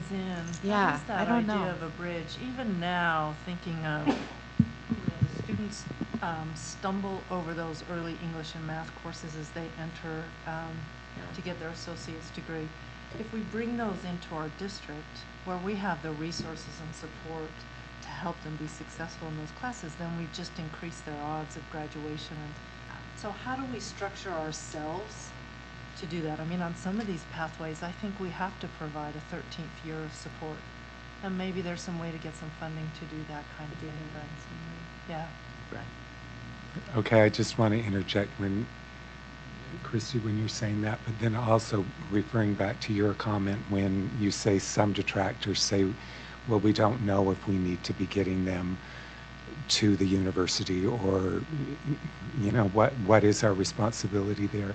I don't want to get into that discussion, but what I do think is when you start preparing them, not necessarily for university, but for technical or whatever it is, what it does do is it makes them more successful in their K through 12 experience, because they start to learn, oh, in order for me, I mean, I watched this with 6th graders, you know, after they've had that exposure. Well, oh, you know what, that was so fascinating. We're in the biomedic, you know, whatever, and they're fascinated.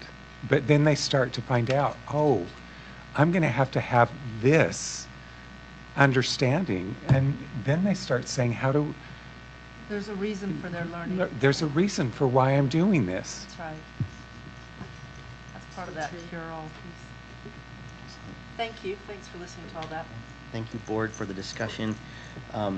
Like I mentioned earlier, I didn't think that we would be in a spot where we would be finalizing our goals and board goals, and I think we owe it more time.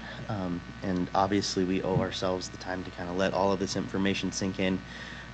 It's Bryce's and mine's goal to bring this back up in September and continue the conversation. But please reach out to us with what's helpful. You know, what timelines might work for you. I think we're probably too late to implement these goals in this school year, obviously, but be thinking. We can start anytime. Okay. But let's think about those timelines as well. But we'll continue the conversation. I'm going to move us into our next and final discussion agenda item. We'll go through this, you know, fairly quickly. And Bryce and I really saw this as kind of a reintroduction of our responsibility relative to evaluating the business administrator and the superintendent. As you'll recall, we have agreed to adopt the USBA tool and the services and resources that they can afford us.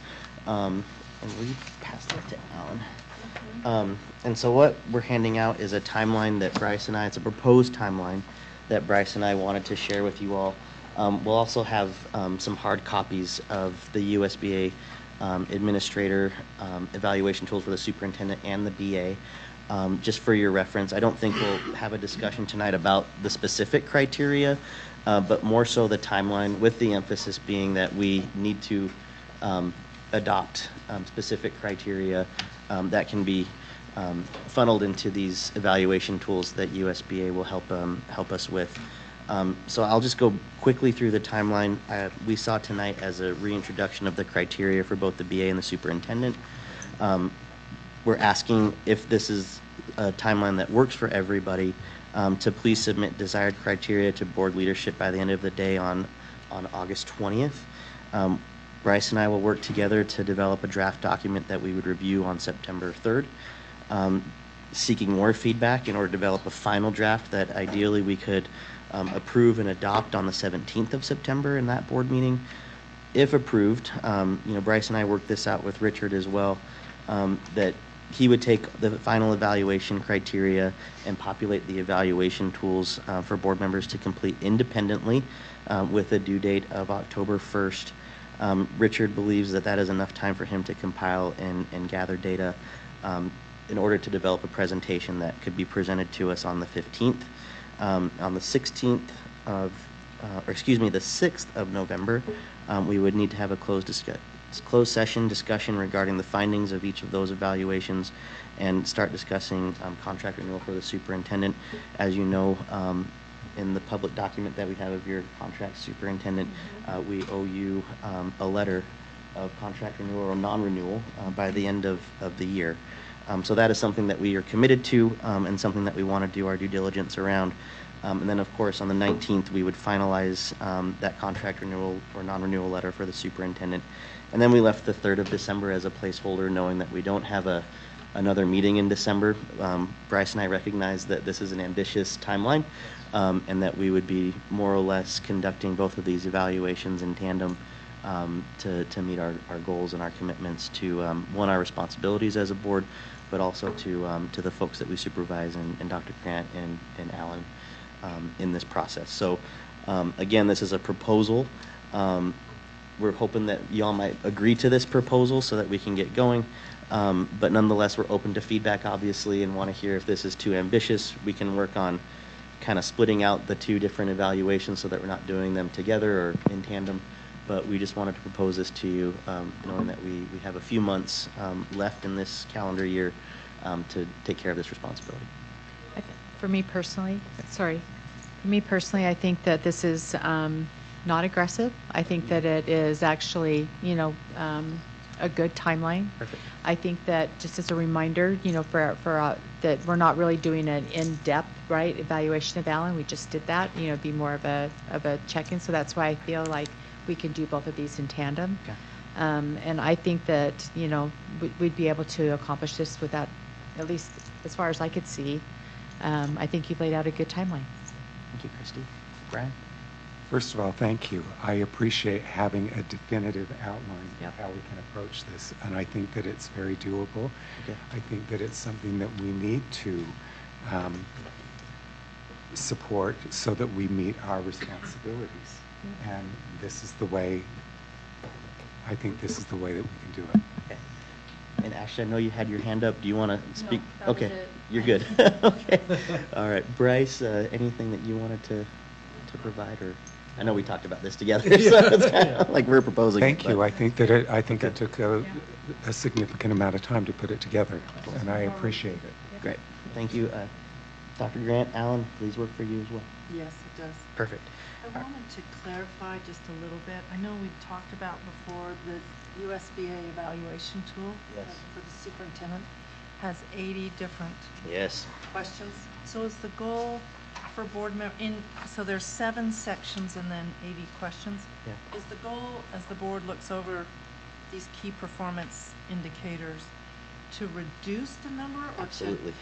like To reduce the number of sections, or just decide which section, which pieces are most important, or? All of the above. Okay. And what I didn't mention, and I know we've discussed in the past, this is a comprehensive list of criteria that USBA felt like represented the entirety of superintendents, whether they're from a rural district or from an urban district like us. So there are going to be elements of this criteria that don't necessarily fit Salt Lake or necessarily fit an evaluation tool for you, Dr. Grant. So we really need to narrow these down.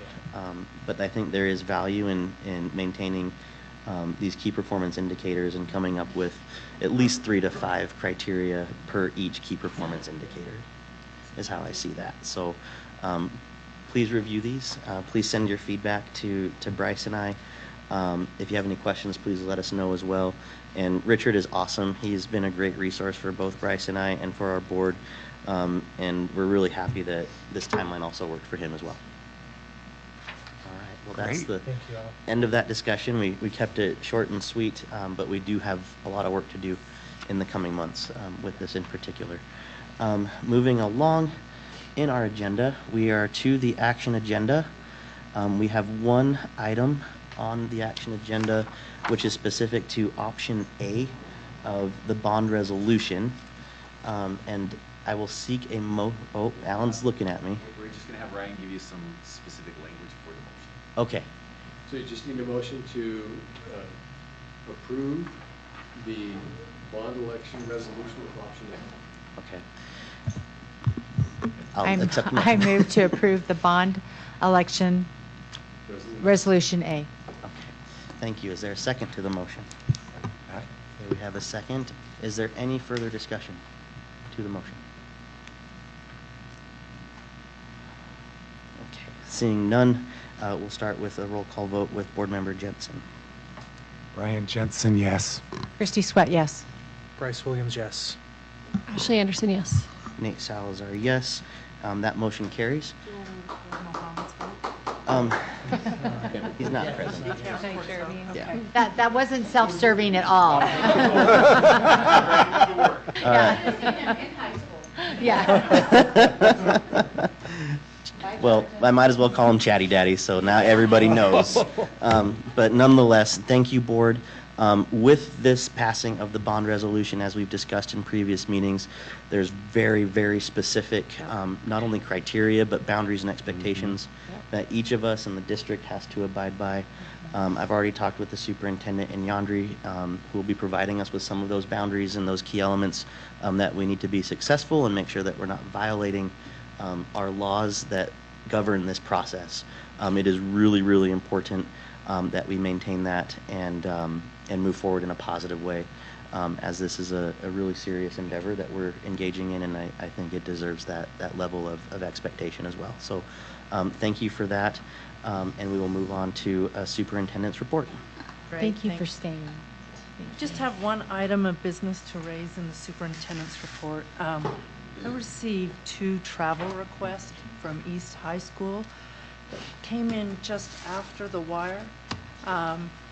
What I would like to propose is that we allow the girls' tennis team to take a trip to St. George from August 15th through 17th in order to participate in a tournament there.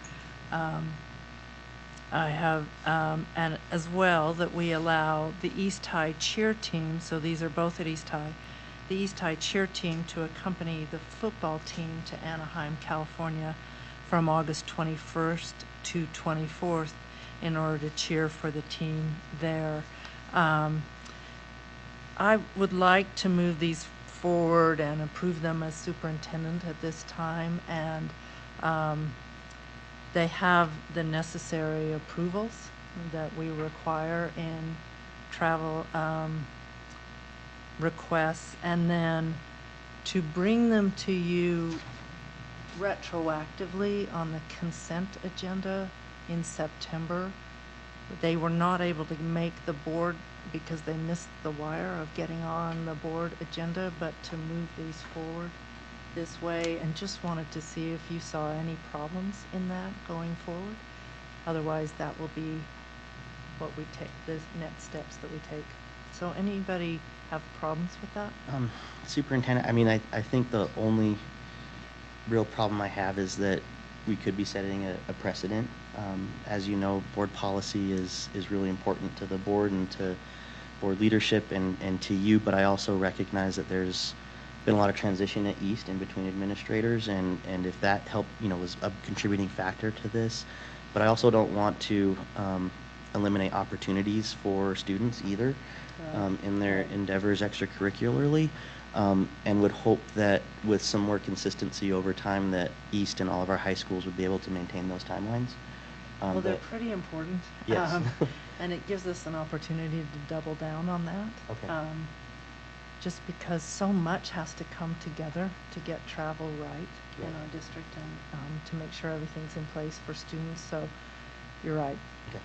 I think that's pretty important. And we've been working, and I know particularly Dr. Taylor and his team as he approves these through the process to make sure that our schools are getting these into the board to give you time to review them. Okay. Are you looking for kind of a... Nope. Okay. Thank you for expressing that. You're welcome. I just want to mention a couple of other things. First, this meeting this morning was fun with that the SLEF Foundation puts on each year for us to start school. And I just want to publicly thank them for the Committed to Excellence meeting this morning. We had the Malia Ole Polynesian performance today, which I actually haven't seen yet in this district, and we need to invite them back a few times. That was a lot of fun.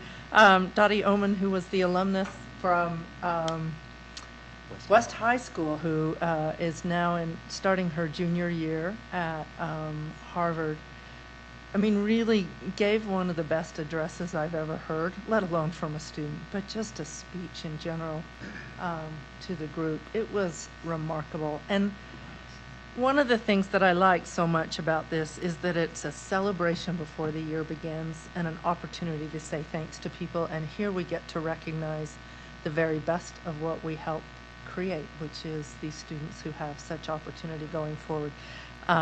We also got to celebrate some great teachers and leaders. So I just wanted you to know and want to shout out in board meeting that the Early Childhood Teacher of the Year is Maria Lucia Casino.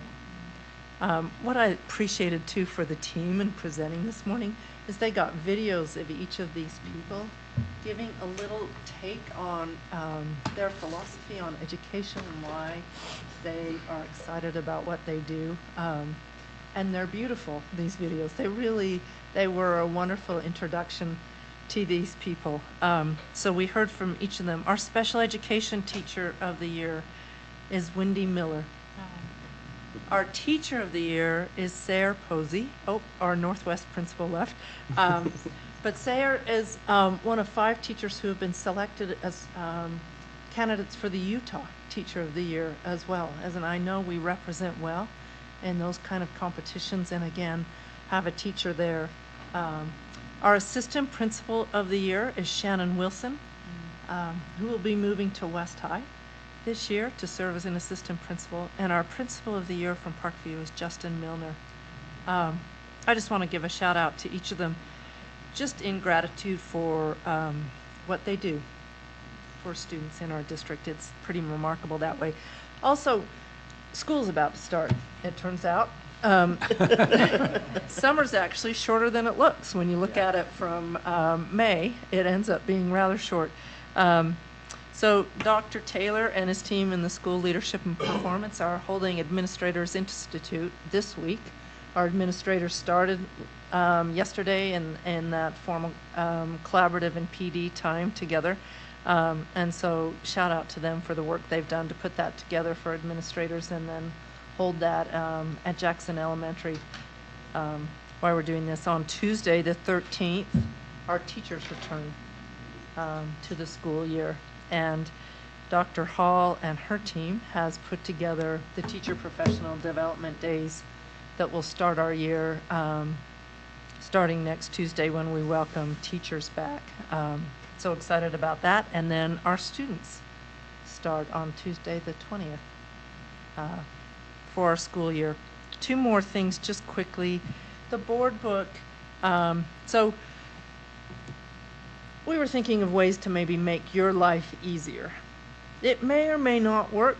You can be the judge over time. What we'd like to do with the board book is to put out an electronic means of managing our agendas and board minutes as well as the attachments, so that you need not look through your email to find the latest email from April about what the latest iteration of the agenda is or if all the attachments are there, but rather there's a place that holds those and that simplifies that process. The neat thing about Board Book is it allows us to put those materials together and make them public as needed.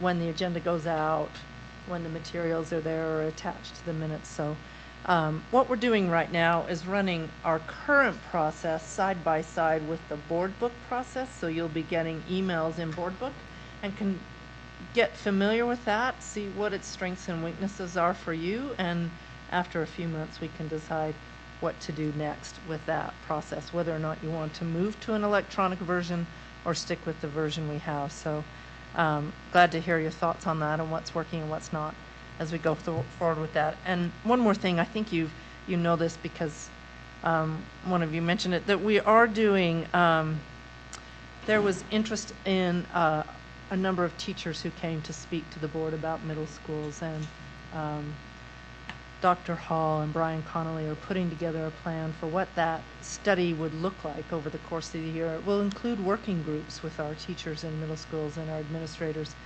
to look at what we should be paying attention to in middle school, along with reports or research presentations to the board over the course of a year. So we have a year of time to just get smart about the current state of middle schools in our district and what we can be looking for and should be looking for as we move forward. So just wanted to make sure you understood that's ahead.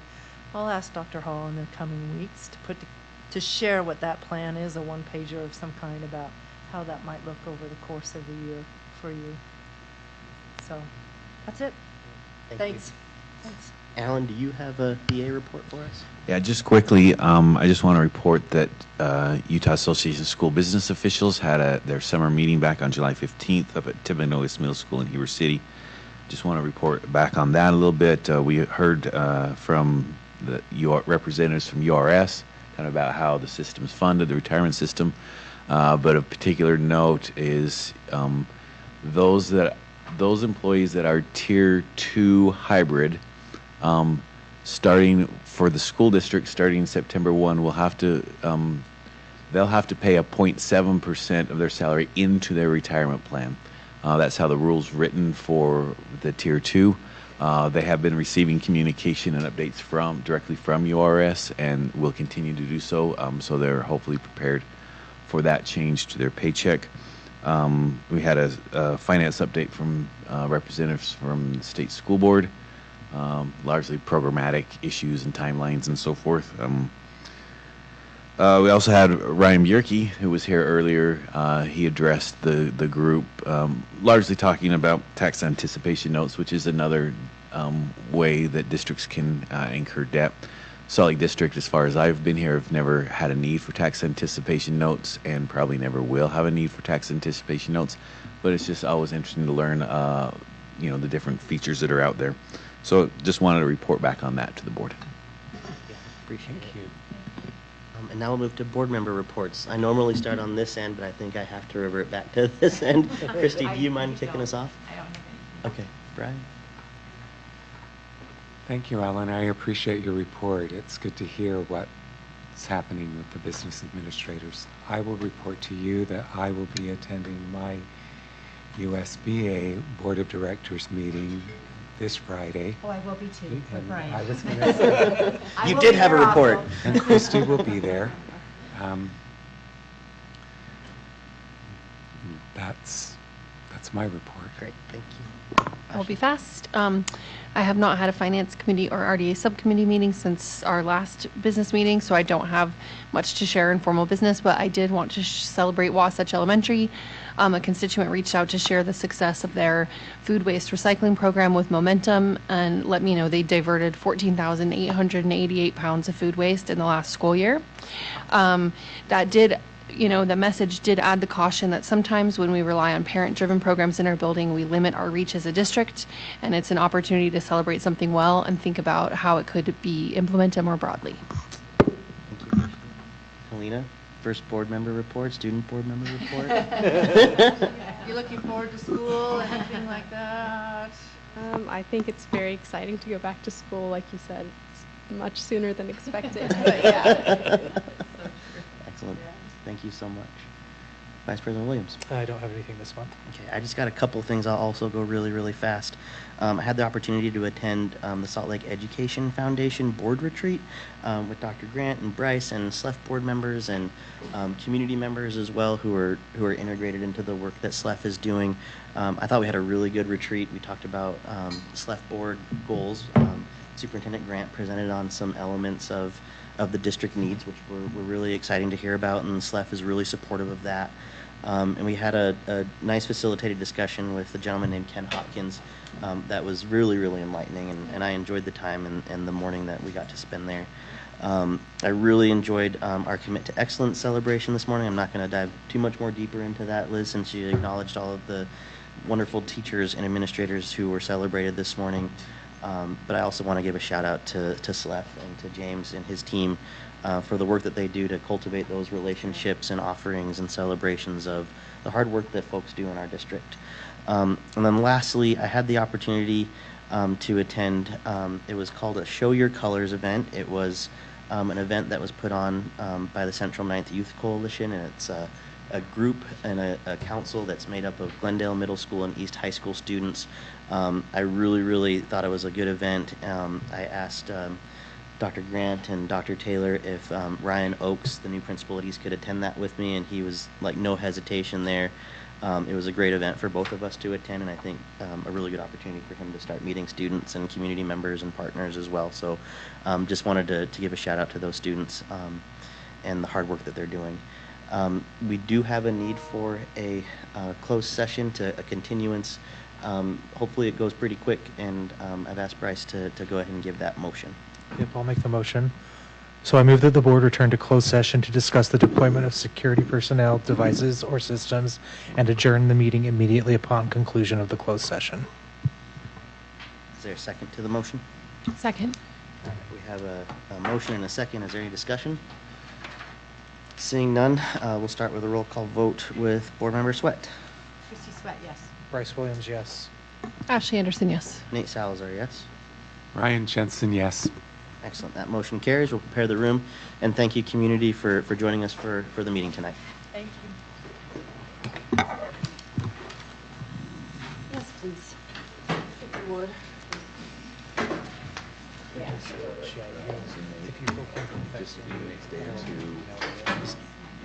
Can we do it after this? Or do you want to run after this? Whatever you want.